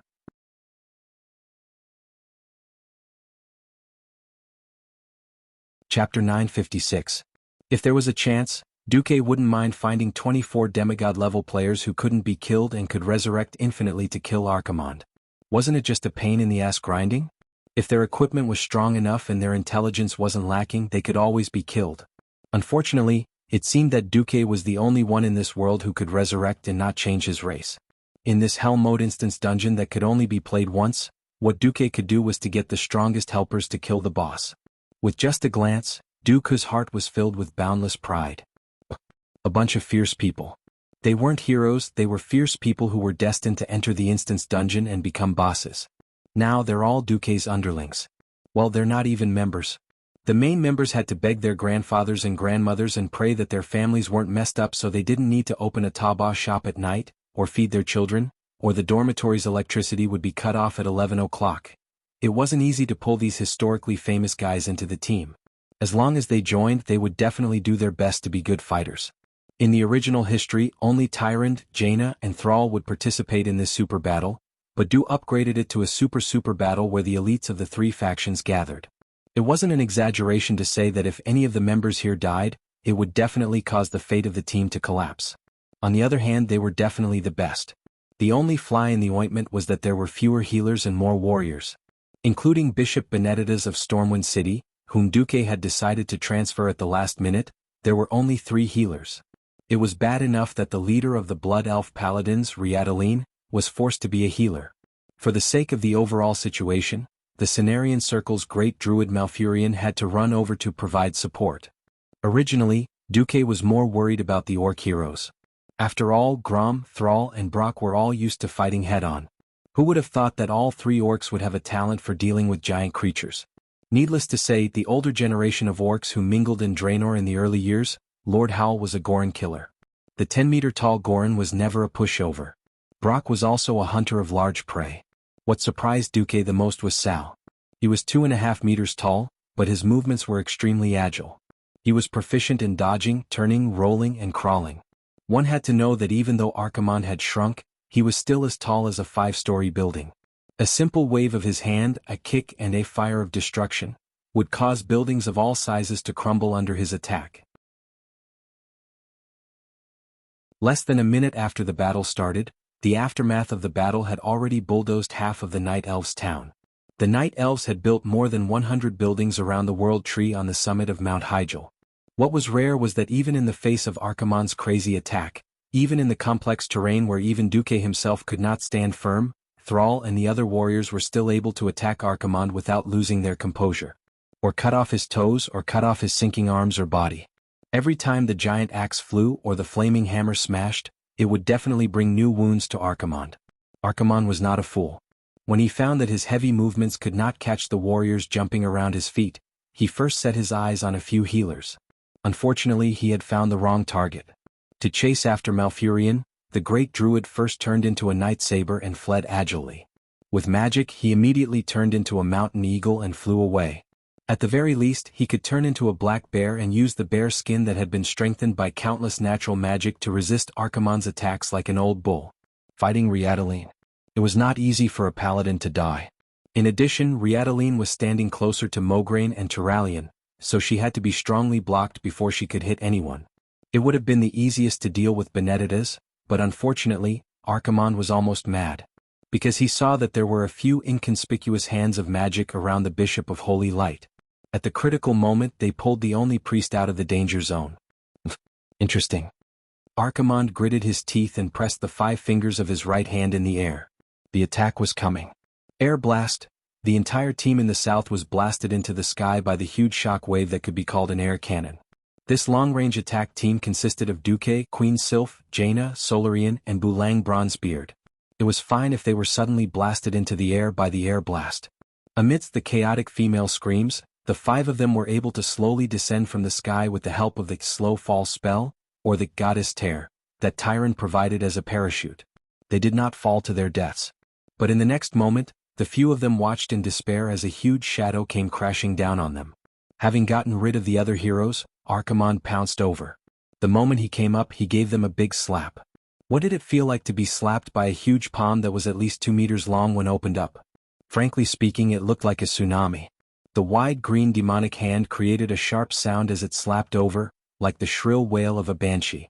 Not to mention that the rows of houses just now easily collapsed under the attack of this demonic hand. The most shameless thing was that at this moment, Archimonde's curse arrived. Evil magic that was like black ink quietly drilled into the bodies of Ling Kong and the others.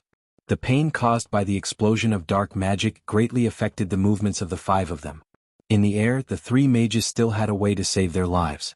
However, once Queen Sylph and Bulang were caught by the demonic hand, they would be finished. It was completely foreseeable that their bodies, which were incomparably delicate compared to the Oxhead Chief, would definitely be crushed in an instant. In fact, even for the 3 mages, it was extremely difficult for them to dodge in midair that was filled with dark power. The most terrifying thing was that once someone was sacrificed, soul recharge would come immediately after. When the heroes fell apart, the shadow of the world's destruction was almost right in front of them. At this time, the only one who could save the situation was Duque. Suddenly, 4 of the lowest level, arcane impact were unleashed. Of course, this kind of attack could not cause much damage to the 4 powerhouses, but the precisely calculated impact force allowed the 4 to perfectly dodge Archimonde's sweep. However, one of them was caught. Duque? Shock was written all over the faces of the heroes. I've caught a big fish. Archimonde laughed sinisterly. No, I've caught you. Duque laughed coldly.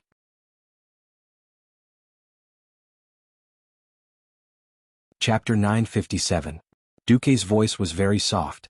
Apart from him and Archimonde, no one else heard him at all. The old comrades who knew Duque didn't understand why Duque would be captured, but the heroes who didn't know Duque were so scared that their faces turned green. The Night Elves and the Horde knew that the link between the 3 factions was Duque. Duque was the planner, and Duque was the commander. Duque was the key figure in the Battle of Mount Hyjal. If he died soon after the battle started, the battle would be over. On the other side, Tyron was ready to use her ultimate move. Before she could activate Starfall, the Horde moved faster. Thrall had just given him a look, and Lord Howl's signature jump slash was used. Grom Hellroar raised, Bloodhowl high ready to cut off Archimonde's fingers to save him. The next second, Grom's face darkened. Because he only jumped halfway when he saw another Duque. More than one person noticed that Duque was actually holding Sylvanas' slender legs with one hand and letting her sit on his shoulder. His other hand was holding Jaina's slender waist, and he floated down with slow fall. Well, there was also a hand of magic holding a cursing dwarf upside down. The reason for this was that Archimonde's powerful curse, Grasp of Army, was a little troublesome for a Radiant Moon mage to remove. Duque could instantly remove it, so he did it in passing. The Duque caught by Ak was of course a clone. The problem was that the bitter Grom didn't know. In midair, Lord Howl and Duque made silent eye contact.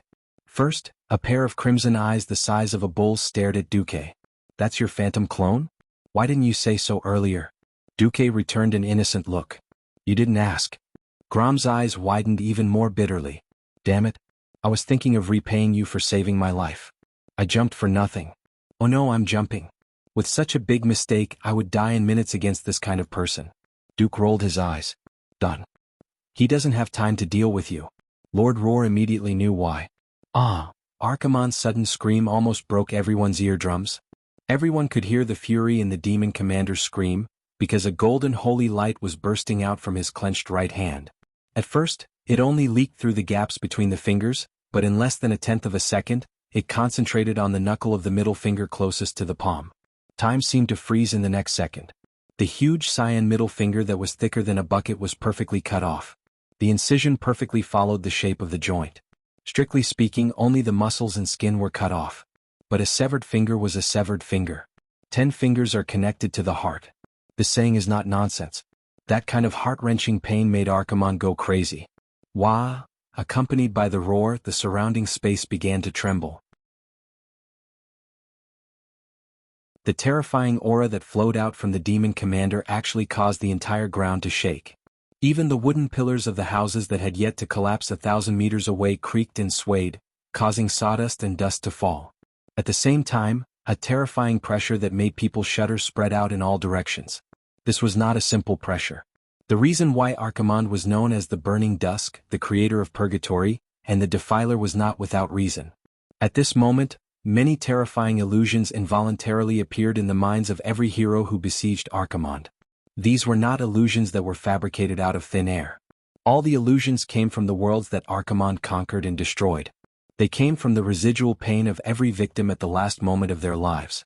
They came from the desperate cries of their souls when they were forced to fall after being captured. It wasn't just one or two voices, but the shock formed by the convergence of thousands of despair and resentment. Archimonde used this most ferocious martial merit that belonged to him to make the most terrifying weapon. In this way he displayed his reputation as a demon commander. The closer they were, the more they bore the brunt of the attack. Lord Howl was shocked and fell on the spot. The Tauren chief Cain, who was holding the totem pole, had a pale brown face and cold sweat dripping from his forehead. His pair of big bull eyes were lifeless, and it was obvious that he had lost his focus. Cain, who had clearly stopped moving, was kicked by Ak. His huge body rolled a few times and fell into the fire of destruction, rolling around in pain. However, the damage of the flames instantly matched the purgatory in his illusion. He fell deeper into the illusion of fear. If it wasn't for a large pile of snow falling from the sky and smashing into his head, causing him to wake up from his hallucination with a quiver, perhaps his injuries wouldn't be as simple as this. Cain subconsciously looked at the spellcaster. He was a little dazed. In theory, Duque, who had saved him, was still in a state of fear. What the hell is this? Of course, Cain didn't know that Duque had been hit by fear, and that the system elf had helped him. At a time like this, it was definitely a different matter. Unable to care so much, Cain spat out a mouthful of blood on the ground and rushed forward on the spot. While he was in a daze, Mograine and Turalyon, who had stronger wills, resisted the fear, this time and held Archimonde back. After all, there were only a few who could resist the fear or wake up early. There was Kale, who cried out in fear, Caponia, who ran around out of control and crawled even when she fell, and Thrall, who waved his weapon in an attempt to fight against the illusory enemy. In Jaina's mind, she saw countless pitch-black enemies baring their fangs and brandishing their claws. They broke into the palace where she had lived since she was young, reached out to tear apart her gorgeous robe, and scratched her tender skin. No. She tried to open her eyes, but no matter how hard she tried, she couldn't. All she could see was darkness. Her seemingly strong heart was filled with frailty and helplessness. Jaina felt like she was a lone boat on a stormy sea, about to capsize at any moment and succumb to the boundless fear. When a person was in extreme fear, the most natural thing to do was to look for a life-saving straw. Even though the feeling was very weak, Jaina clearly felt that she had been hugging something. At first it was a little blurry, but she soon realized what she was hugging. Was Duque. That's right, Duque. The man she was destined to be unable to break free from his hands, the man she would unknowingly get involved with even after the engagement was broken off. Countless times she had thought that breaking free from the shackles of the strongest hero of humanity was a form of release. However, in the face of such a great enemy, in the face of unimaginable terror, Jaina suddenly felt that having a man to shelter her from the wind and rain and give her a sense of security was an incomparably happy thing.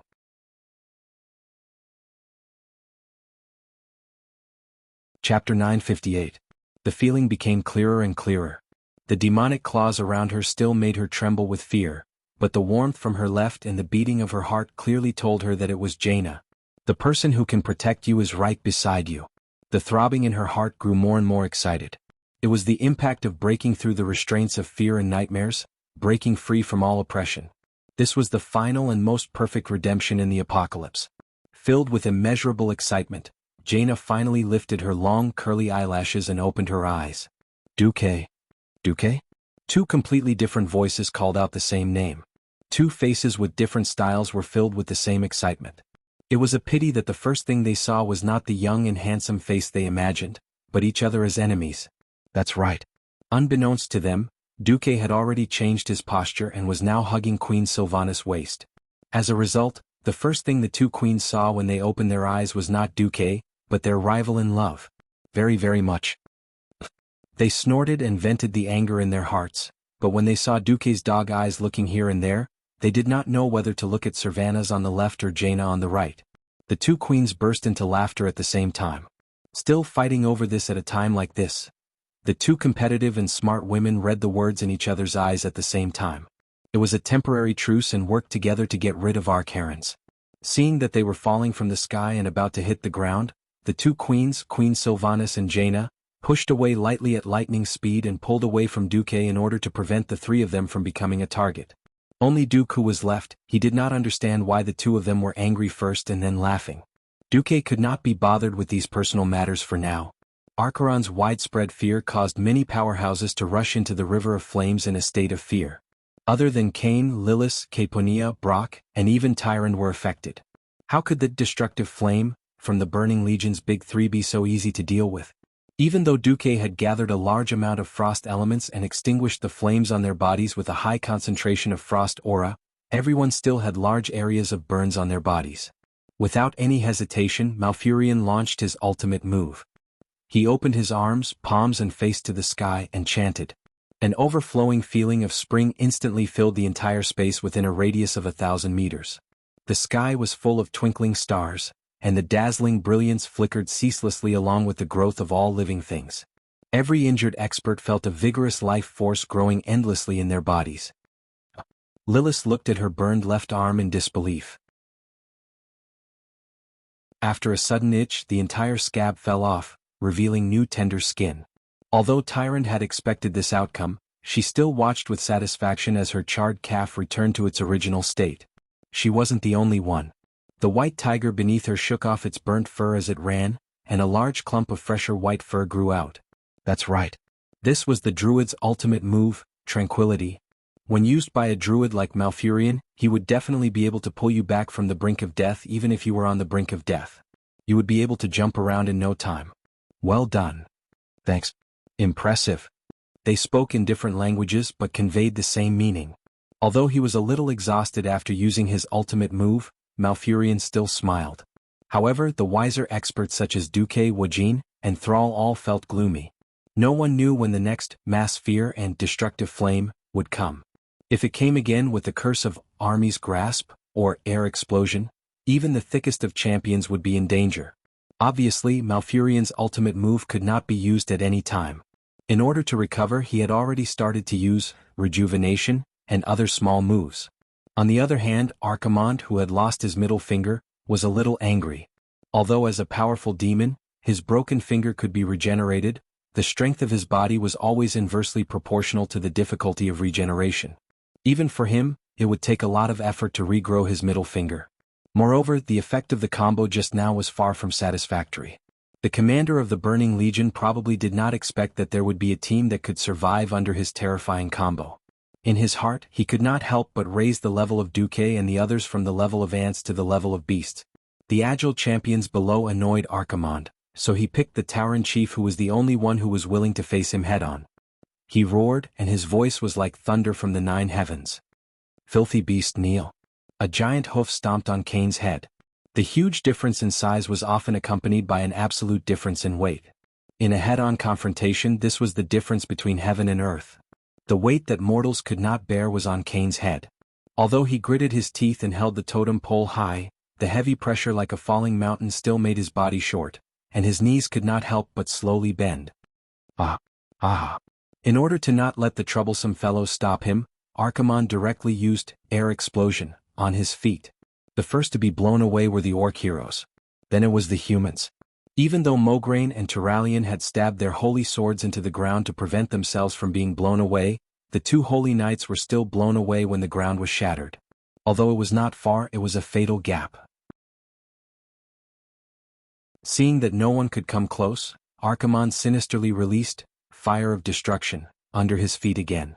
Although he had the physique of a giant and incomparable strength, he was still an Eridar warlock. Close combat and whatnot were all sideshows in between casting spells. Yes.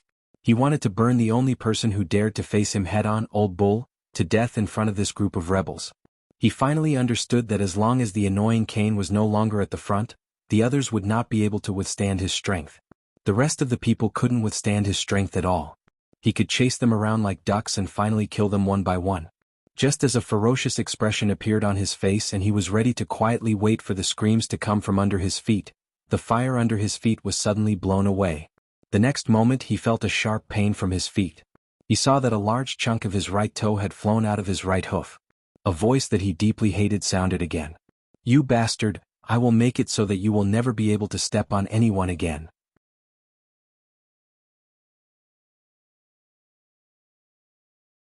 Chapter 959.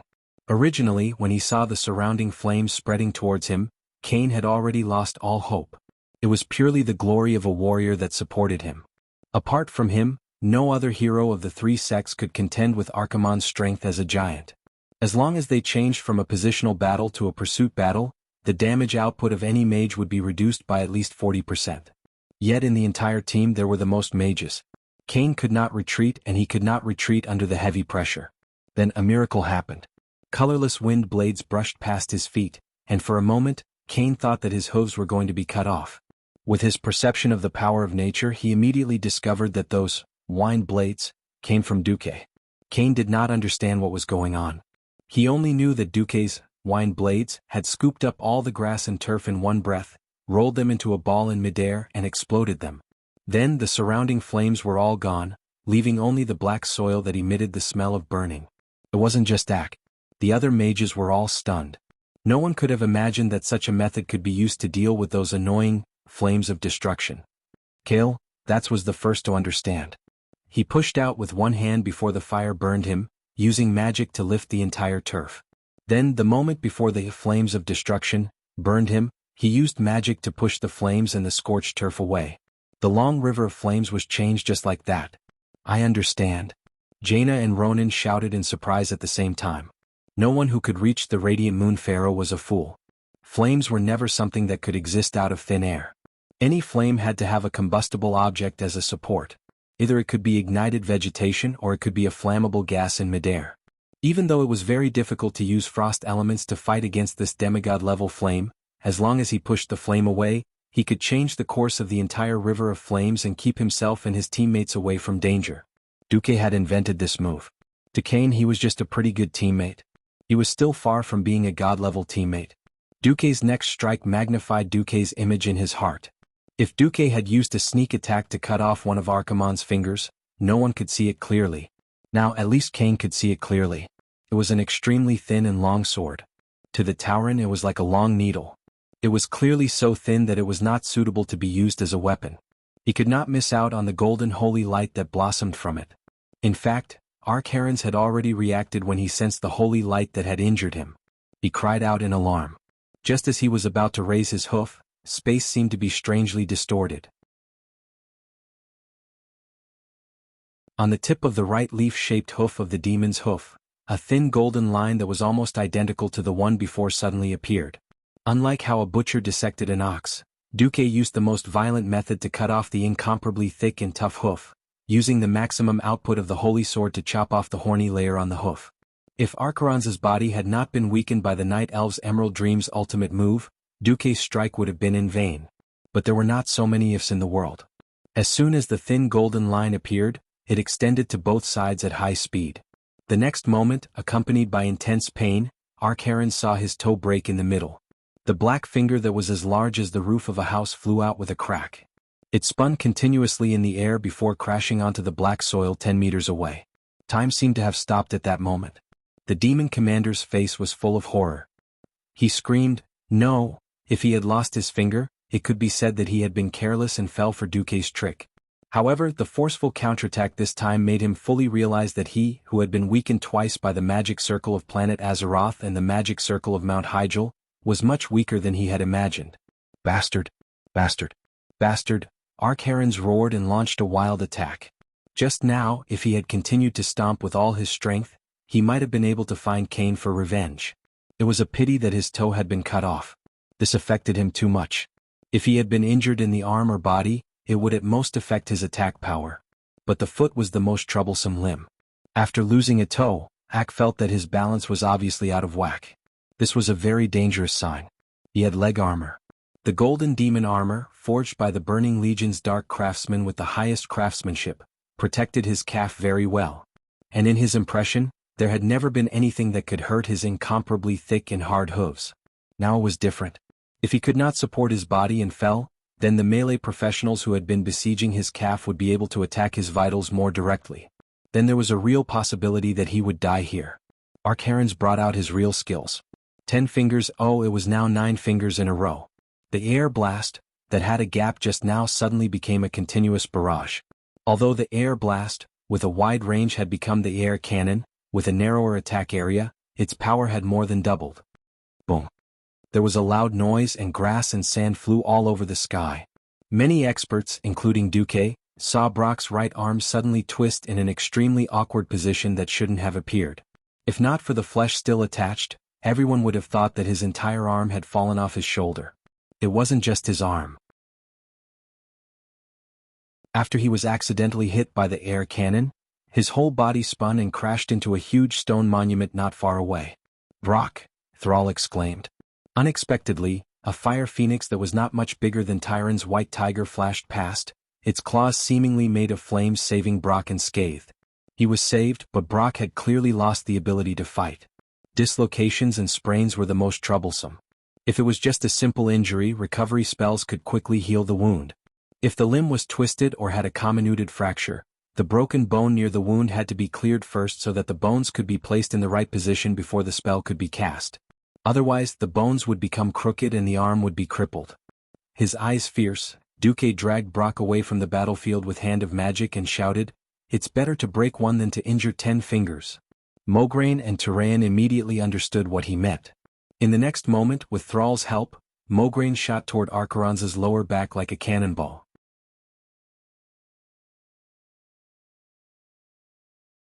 Chapter 960. As a powerhouse who always charged at the front lines, how could he not know that there were only 3 people who could truly threaten him after exchanging a few blows? 2 large holy swords in the open, as well as that orc who jumped up for some reason and was sent flying. Alright, I'll ignore that. Lastly, there's Duke, who looks like a mage but is actually an assassin. Yes, Duke Marcus. This was not the first time Archimonde had heard this name. While he did not care about it before, ever since Duque cut off his first finger, he was destined to engrave this name in his heart.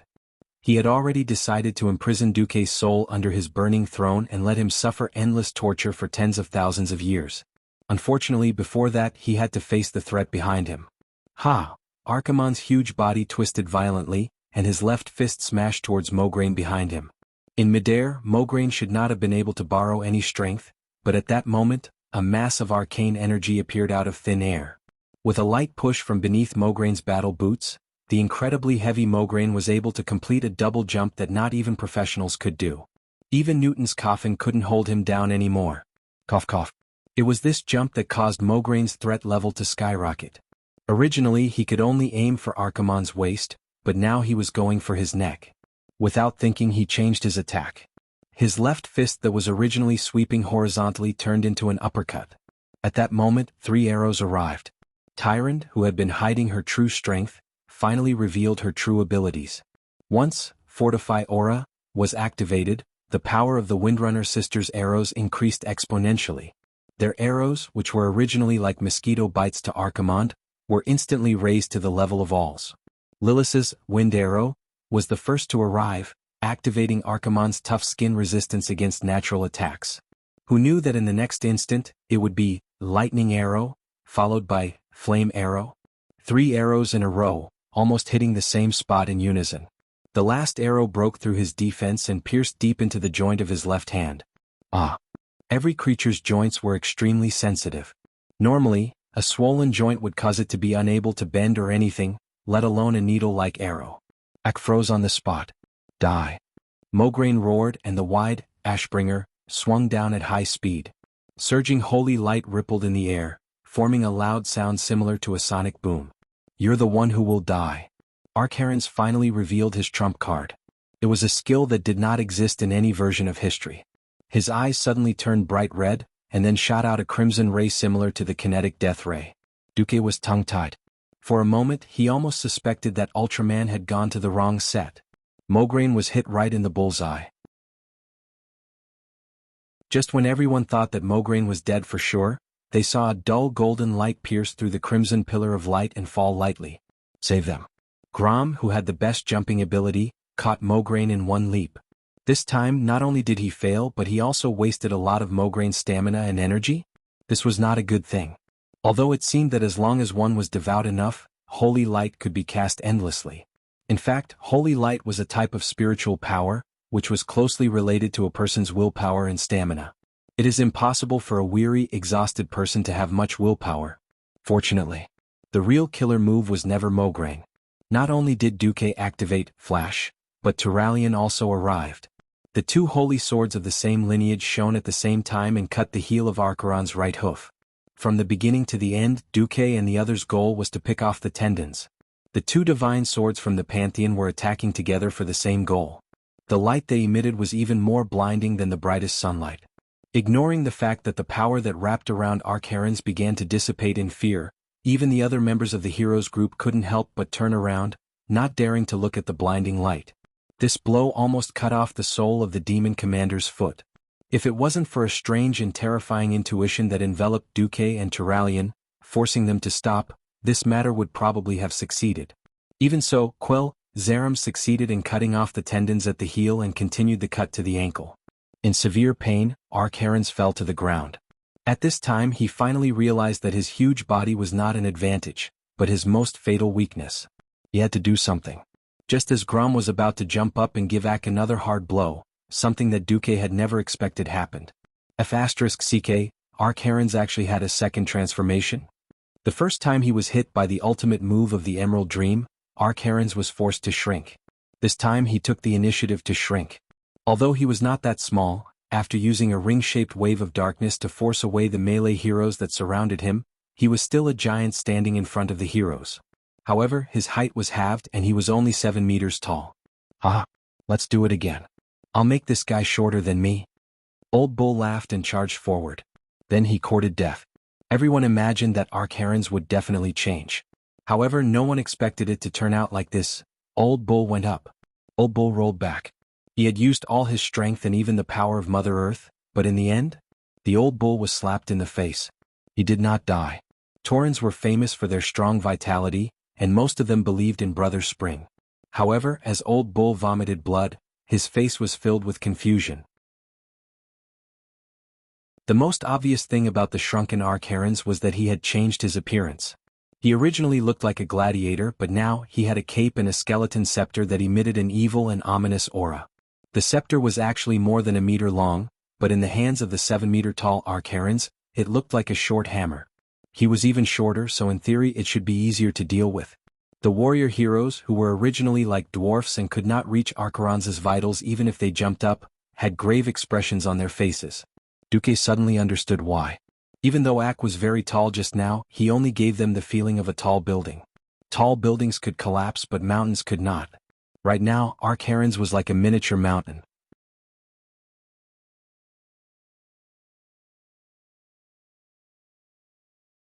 Chapter 961. Duque had transmigrated, greatly altered history, and lifted the skirt of the goddess of fate. Just when he thought he could conquer fate, he was shocked to find that he was also being teased by the goddess of fate. Speaking of which, if the world of Azeroth was a person, then most of his physics knowledge was taught by his physical education teacher. A dragon could become a person, and then the extra dozens of tons of mass would disappear. Archimonde, who had shrunk to one size, was the best example. The current Archimonde gave off a more stable feeling, but his movements were more light and agile. Duque sent a clone directly behind Archimonde, and then everyone only saw Archimonde sneer and Duque's clone silently annihilated in a round shield. Duque's pupils suddenly shrank. Big trouble. After Archimonde shrank, not only did his strength double, but it seemed that even his magic resistance had increased a lot. Archimonde calmly sneered loudly. Rejoice. Rejoice. You ants. You should be happy that in the past 10,000 years, for the first time, someone has forced me to use my most basic form. Although I've always yearned to be a god of war who charges at the front, I'm still a warlock. No matter how powerful his magic was, he was still afraid of a kitchen knife. In theory that was the case. Thrall was the third to not believe it, and he threw his hammer again. Bang! This time the hammer of destruction was directly hit by a blue shield bullet. Finally someone lost his voice. Is Archimonde invincible? Duque disdained this kind of nonsense. Glancing over, he found that it was Kale, that's little Miss Caponia, who spoke, and Duque was annoyed. Fortunately Kale, that said something fair. Impossible. There is absolutely no perfect and invincible existence in this world. Ah. I am perfect. I am the strongest. I am invincible. Archimonde's wild laughter came instantly.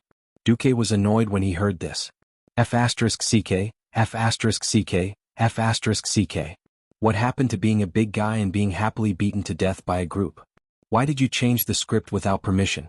By the way, with your high magic resistance, will the other Radiant Moon mages still be able to play around? Moreover, Warlock's new martial arts. Old Cow would not be able to withstand it. Duque secretly ordered in his mind, "System, analyze the weakness." 3 seconds later, Duque suddenly laughed shamelessly. Oh, Archimonde, before you pretend to be invincible, can you not limp first? Archimonde's final appearance was too shocking. As soon as he appeared, he sent Old Cow flying and even melted Duque's clone. This shocked the group of experts. Following Duque's words, everyone suddenly realized that Archimonde, who seemed to have greatly strengthened himself, did not heal his own injuries. The broken middle finger was still oozing purplish-blue blood. His right leg, which had a small part of his hoof and a broken hamstring, was still limping. Even though he could use his willpower to ignore the existence of the pain, the faint remnants of golden holy light around the wound seemed to be telling everyone, "This is the target, aim here." He couldn't help but burst into laughter. Ha ha ha ha. This is too funny. I've seen bragging, but I've never seen someone so good at bragging. Does the Burning Legion rely on bragging to determine their status? Led by Shorty, who had the least sense of propriety, they started scolding Archimonde in a multilingual manner. Heroes from all walks of life immediately turned into Internet Water Army keyboard warriors, scolding Archimonde until he was black and blue. Just as everyone was laughing wildly, Duque's whisper of the wind sounded in everyone's ears. Everyone, please pay attention to the color of Archimonde's light shield. If I'm not wrong, red is the Hellhound mode, which mainly increases magic resistance. Yellow should be the Doomguard, which increases strength and attack power. Originally, they had to pay the price of blood to try to deal with it, but with Duque's familiarity with warlocks and the System Elf's abnormal analysis, Archimonde's possible changes were almost impossible to hide. With such amazing information, wouldn't everyone be able to fight the tycoons? Distribute the land. Oh no, it should be fight the boss and distribute the equipment. Hee hee. Very quickly, especially the orcs, everyone started to smile with ill intentions. It was as if, like sharks smelling the scent of blood, everyone gathered together again. I, the great Archimonde, am really being looked down upon. With that, Ak raised his left hand and a large meteor rain fell from the sky, crashing onto the ground around him. Not only that, with a sweep of his right hand, a river of flames made of fire of destruction first moved to the left and then to the right, blocking in front of the heroes. Logically speaking, it should be the melee classes dodging, but who would have thought that the melee classes would roar and charge across the river of flames, directly reaching the other side of victory, and start attacking Archimonde with their weapons. It wasn't that they were crazy, but that Malfurion and the other healers were desperately supporting them. Almost every melee hero had the Great Druid's powerful continuous HP recovery spells. Heal, and Rejuvenation. Those who were more seriously injured could even enjoy the more powerful, Swift Heal, or Life Bloom. What?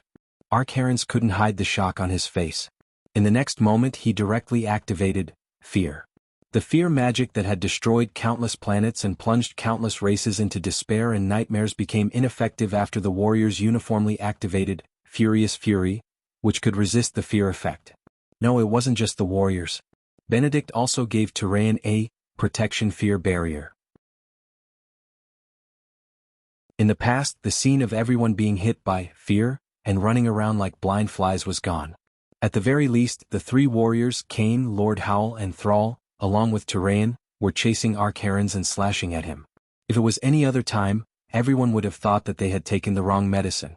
But at this moment, The horror on Ack's face was the best contrast to their bloodthirsty and ferocious expressions. "That's impossible," Archaerans cried out. "Ah, idiot. We've already seen through your trick." Cain laughed out loud. He shouldered the raging flames and charged forward, sweeping his pillar strike horizontally. As if to prove how right old Cow's cheap laughter was, the scene of the disparity in strength seemed to have been reversed. Bang! A dull thud rang out. Archaerans was like a little wife who had been slapped by domestic violence and could only cry in the corner. He fell on his butt. Almost at the same time, the three muscular men leaped up and slashed at Archaerans.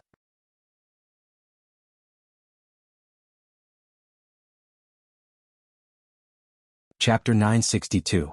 A few seconds of fear passed in the blink of an eye. Every hero who had recovered from their fear watched in shock as the four macho men chased after the battered and exhausted Archimonde. He was not pretending to be in a sorry state, but he was really in a sorry state. His rather large body was more like a target. It seemed that Archaerans had rolled on the ground at least twice. Why was this happening? Obviously, it had something to do with Duque's order to warriors, attack with all your might. The fierce men were having fun slashing at him. Turalyon, who was the most stable, cut off a few pieces of meat from the great demon's right calf and decided to carry out the plan of crippling his leg first. Thrall was not careless either. He cooperated with Turalyon and left a square-headed burn mark on Ack's right calf. Cain was the most unscrupulous. He picked up a pillar and smashed it at Ack's waist. It did not seem like the result was obvious, but it was actually a cover for Grom, who was the most violent, to slash at Ack's face with Blood Roar. Master Roar had a good time slashing. He did not hold back at all when faced with Archaerans, who could only raise his arms to defend. With a few slashes, he left a few huge wounds on Ack's arm that were so deep that bones could be seen and blood gushed out. Just as they were slashing, Duque's voice rang out again. "Retreat." Without hesitation, as if they were minions who had shouted, "Run for your lives." Three of the four macho men who were still slashing fiercely a moment ago suddenly scattered in all directions. They ran so fast, unwilling to stay where they were. Only the thick-skinned old bull squatted on the spot and snorted at Archaerans with an infuriating expression. He was clearly saying, "Come on. Let's hurt each other." Just as the fierce men completed their transformation, the light barrier on Archaeran's body switched to a khaki color. Blazing magic radiance lit up in all directions at the same time. Ronan, Caponia, and Solarian worked together to create an arcane light ball that was too huge and far beyond the scope of a missile. Looking at the rising purplish-blue mushroom cloud, perhaps it would be more appropriate to call it arcane nuclear bomb. Before the arcane wave dissipated, Kale, That's and Jaina each blasted out a phoenix. Fire Phoenix, Prairie Fire. Phoenix, Absolute Windstorm. The two principles were the same, but the elements used were worlds apart. One used ice to freeze Archimonde's upper body, while the other used flames to roast Ack's lower body. This allowed the commander of the Burning Legion to enjoy a clash of ice and fire. Meanwhile, Duque's Frostfire Apocalypse, which had condensed almost half of his Breaking Dawn mana, turned into a huge spiral and sent Archaerans flying. It was a high fly ball that traveled 200 yards straight to the outfield. Cough cough. He was wrong. That was the dark history of the Burning Legion's commander, who had been brutally blasted dozens of meters away like a piece of trash. Archimonde's body was still considered huge, but in front of a group of ants he was like a dog eating shit. He struggled to get up, only to discover that he was once again surrounded by the ants he had looked down upon half an hour ago. Damn it, damn it, damn it. Archimonde had been growing his middle finger, but now he really wished he could grow a few more middle fingers to point at Duque. Archimonde's tragic situation was in stark contrast to the calm smile on Duque's face. Everyone, do you remember? The dark blue shield is for defense in close combat. It's strong in defense and weak in attack. The yellow shield is for strengthening close combat. The warrior and knight will leave and the mage will attack. The red shield is for high magic resistance and it's for close combat. Duque emphasized patiently in the whisper of the wind. To put it bluntly, Archimonde had indeed returned to his roots and focused on his warlock abilities. Even the power of a warlock wasn't like cabbage that fell from the sky for no reason. Unlike ordinary warlocks who needed to summon demon servants to have the corresponding support power, as the commander of the Burning Legion, Archimonde could directly use the power of a certain type of demon. There was a problem here. For a period of time he could only use one type of demon power.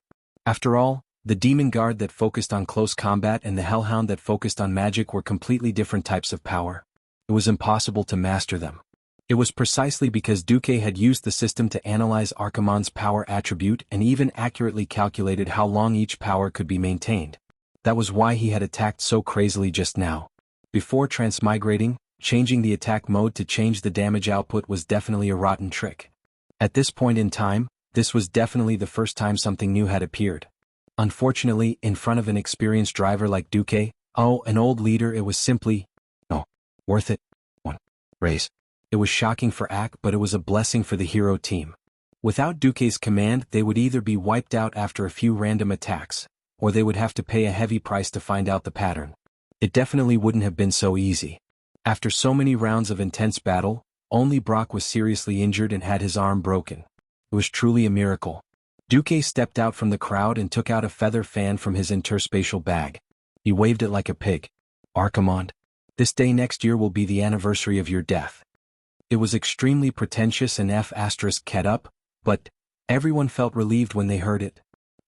You bunch of ants are worse than scum. A big shot was a big shot. He had been defeated like a dog, but he was still very stubborn. However, the next moment, Duque realized that something was wrong. Several experts suddenly touched their chests, intentionally or unintentionally. It was a palpitation of unknown origin, as if something had entered their bodies. No, it might even have entered their souls. However, they knew nothing about this mysterious and strange existence or some evil power. Looking at the system notification, Duque's face turned green.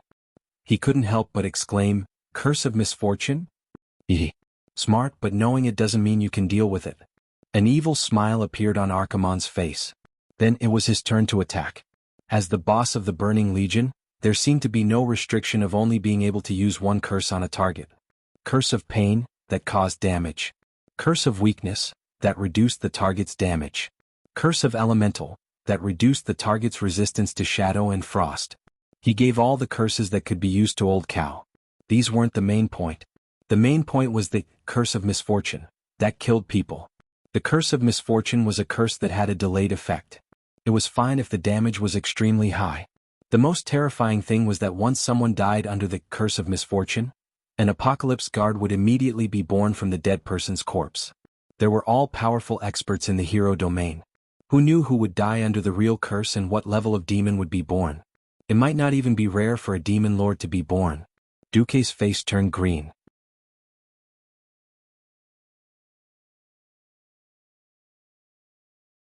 Chapter 963. As a transmigrator, how could Duque not know about the one-button undoing curse? Countless players complained that dispelling curses and whatnot was like whack-a-mole. Whoever lit up would win.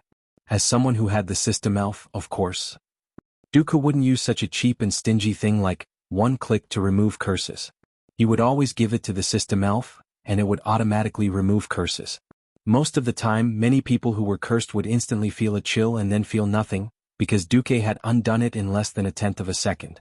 However, Archimonde's Curse of Misfortune was clearly of a different dimension from other curses. Other curses were like a slip knot on a rope. As long as the source and target were found, it was very easy to solve. Why was the Curse of Pain painful? It couldn't be solved because it was painful.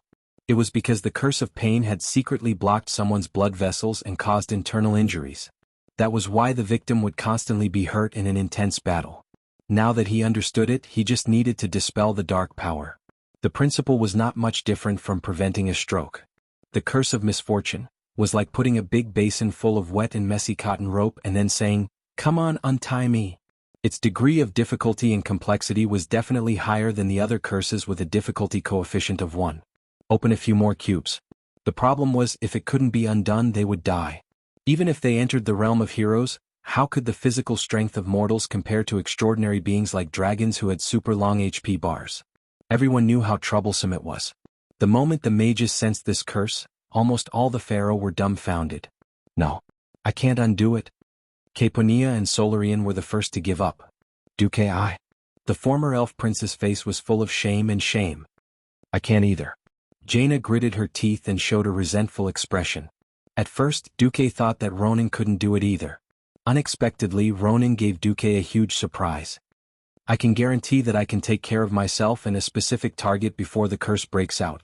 On the other side, Malfurion, the great druid who could also remove curses, frowned. I can also be responsible for a target other than myself, but my healing ability will be weakened. Now was the time to make a decision. While it was safe to retreat, it would also greatly weaken the team's attack power. It wasn't impossible to fight head-on, but the risk would increase exponentially. Duque gritted his teeth and said, "Only 10 people. Ronan will take care of himself and Kane. I'll deal with the other 8. Kane, Grom, Thrall, me, Ronan, Alexandros, Turalian, Servanas, Tyrant and Malfurion will stay." Duque quickly decided who would stay on the battlefield. In other words, the rest of you should leave immediately. Everyone was eager to participate in Archeron's final kill. Unfortunately, strength was an incomparably cruel dividing line. If you have the ability, then go up. If not, then go down. Shamelessly staying in the team was irresponsible to themselves, their teammates and even the entire world. Jaina raised her staff and shouted, "Duque, you must win. I'm waiting for you to avenge me. Everyone, let's go and block the mountain entrance. Don't let a single demon in." After Jaina led the slightly weaker champions away, there were suddenly only 10 champions and Archerons left in a radius of 1,000 meters. No. It shouldn't be like this. It can't be like this. Archerons had many tricks up his sleeves, but Duque was too experienced. With the help of the system elf, his dirty tricks were often completely seen through by Duque the moment they started. Even though many champions had left and their attack power was inevitably weakened, Archeron's life force was indeed weakened. The situation was so bad that he had to make a decision. At the beginning, Archeron's idea was to cruelly crush the ants in front of him, then walk over majestically, destroy the World Tree, and absorb the power of the World Tree and the Well of Eternity. But now this idea was definitely different. Accomplishing both at the same time had become an unattainable task. However, there was still a chance of accomplishing one goal. Suddenly, Archeron's entire body was covered by a large blue cover. Not only that, but a void demon that was even larger than him rose from his back. He wants to be a turtle until the end? Duque's first reaction was to be surprised. As the saying went, defending for too long was bound to fail. Blindly defending would not end well, unless...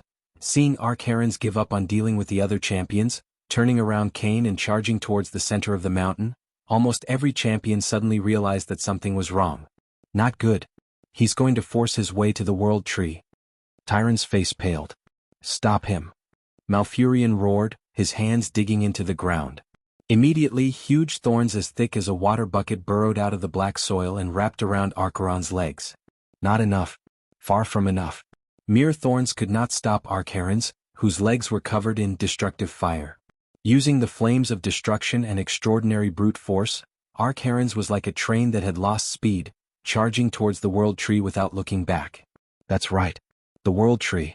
Only by absorbing the power of the World Tree could he recover from his injuries and turn the tables. If this continued, he would only be exhausted to death by Duque and the others. Full attack. Duque's heart-wrenching roar echoed in every champion's heart. Queen Sylvanas stood on one leg and used a special secret technique to instantly strengthen the bowstring by several times. Then, she knocked a thick arrow that was comparable to a siege hammer. The sound of the arrow leaving the bowstring was like thunder. Ronan stacked 36 arcane impact in one go and activated arcane energy. Whether it succeeded or not, the next attack would empty every drop of magic power in his magic circuit. He would not be able to cast even a low-level spell in a short period of time. Thrall used Hammer of Destruction with all his strength. All the champions used their ultimate skills. Unfortunately, it was not enough. The Eridar demon's body was too strong. Even if Mograine used all his strength to swing Ashbringer, to destroy that damned barrier, even if Turalian used Quell Zarum, that was infused with all of his holy light to cut off Archimonde's right leg, he still could not stop Archimonde from creating another barrier and stumbling towards the World Tree Nordrassil. In an instant, it was as if the entire world of Azeroth trembled. The entire Mount Hyjal echoed with Archeron's crazy laughter. "Ah! All your efforts will be in vain. I am already absorbing the power of the World Tree. Soon your hearts will stop beating." You're tuning in to the Han Lee's Wuxia Adventures YouTube channel. We're so grateful for your support, and don't forget to subscribe to join us on this incredible journey through captivating stories. Your generosity through donations truly makes a world of difference, as it's the primary source of revenue that allows me to expand and enhance this channel for you. Thank you from the bottom of my heart for being a part of this adventure.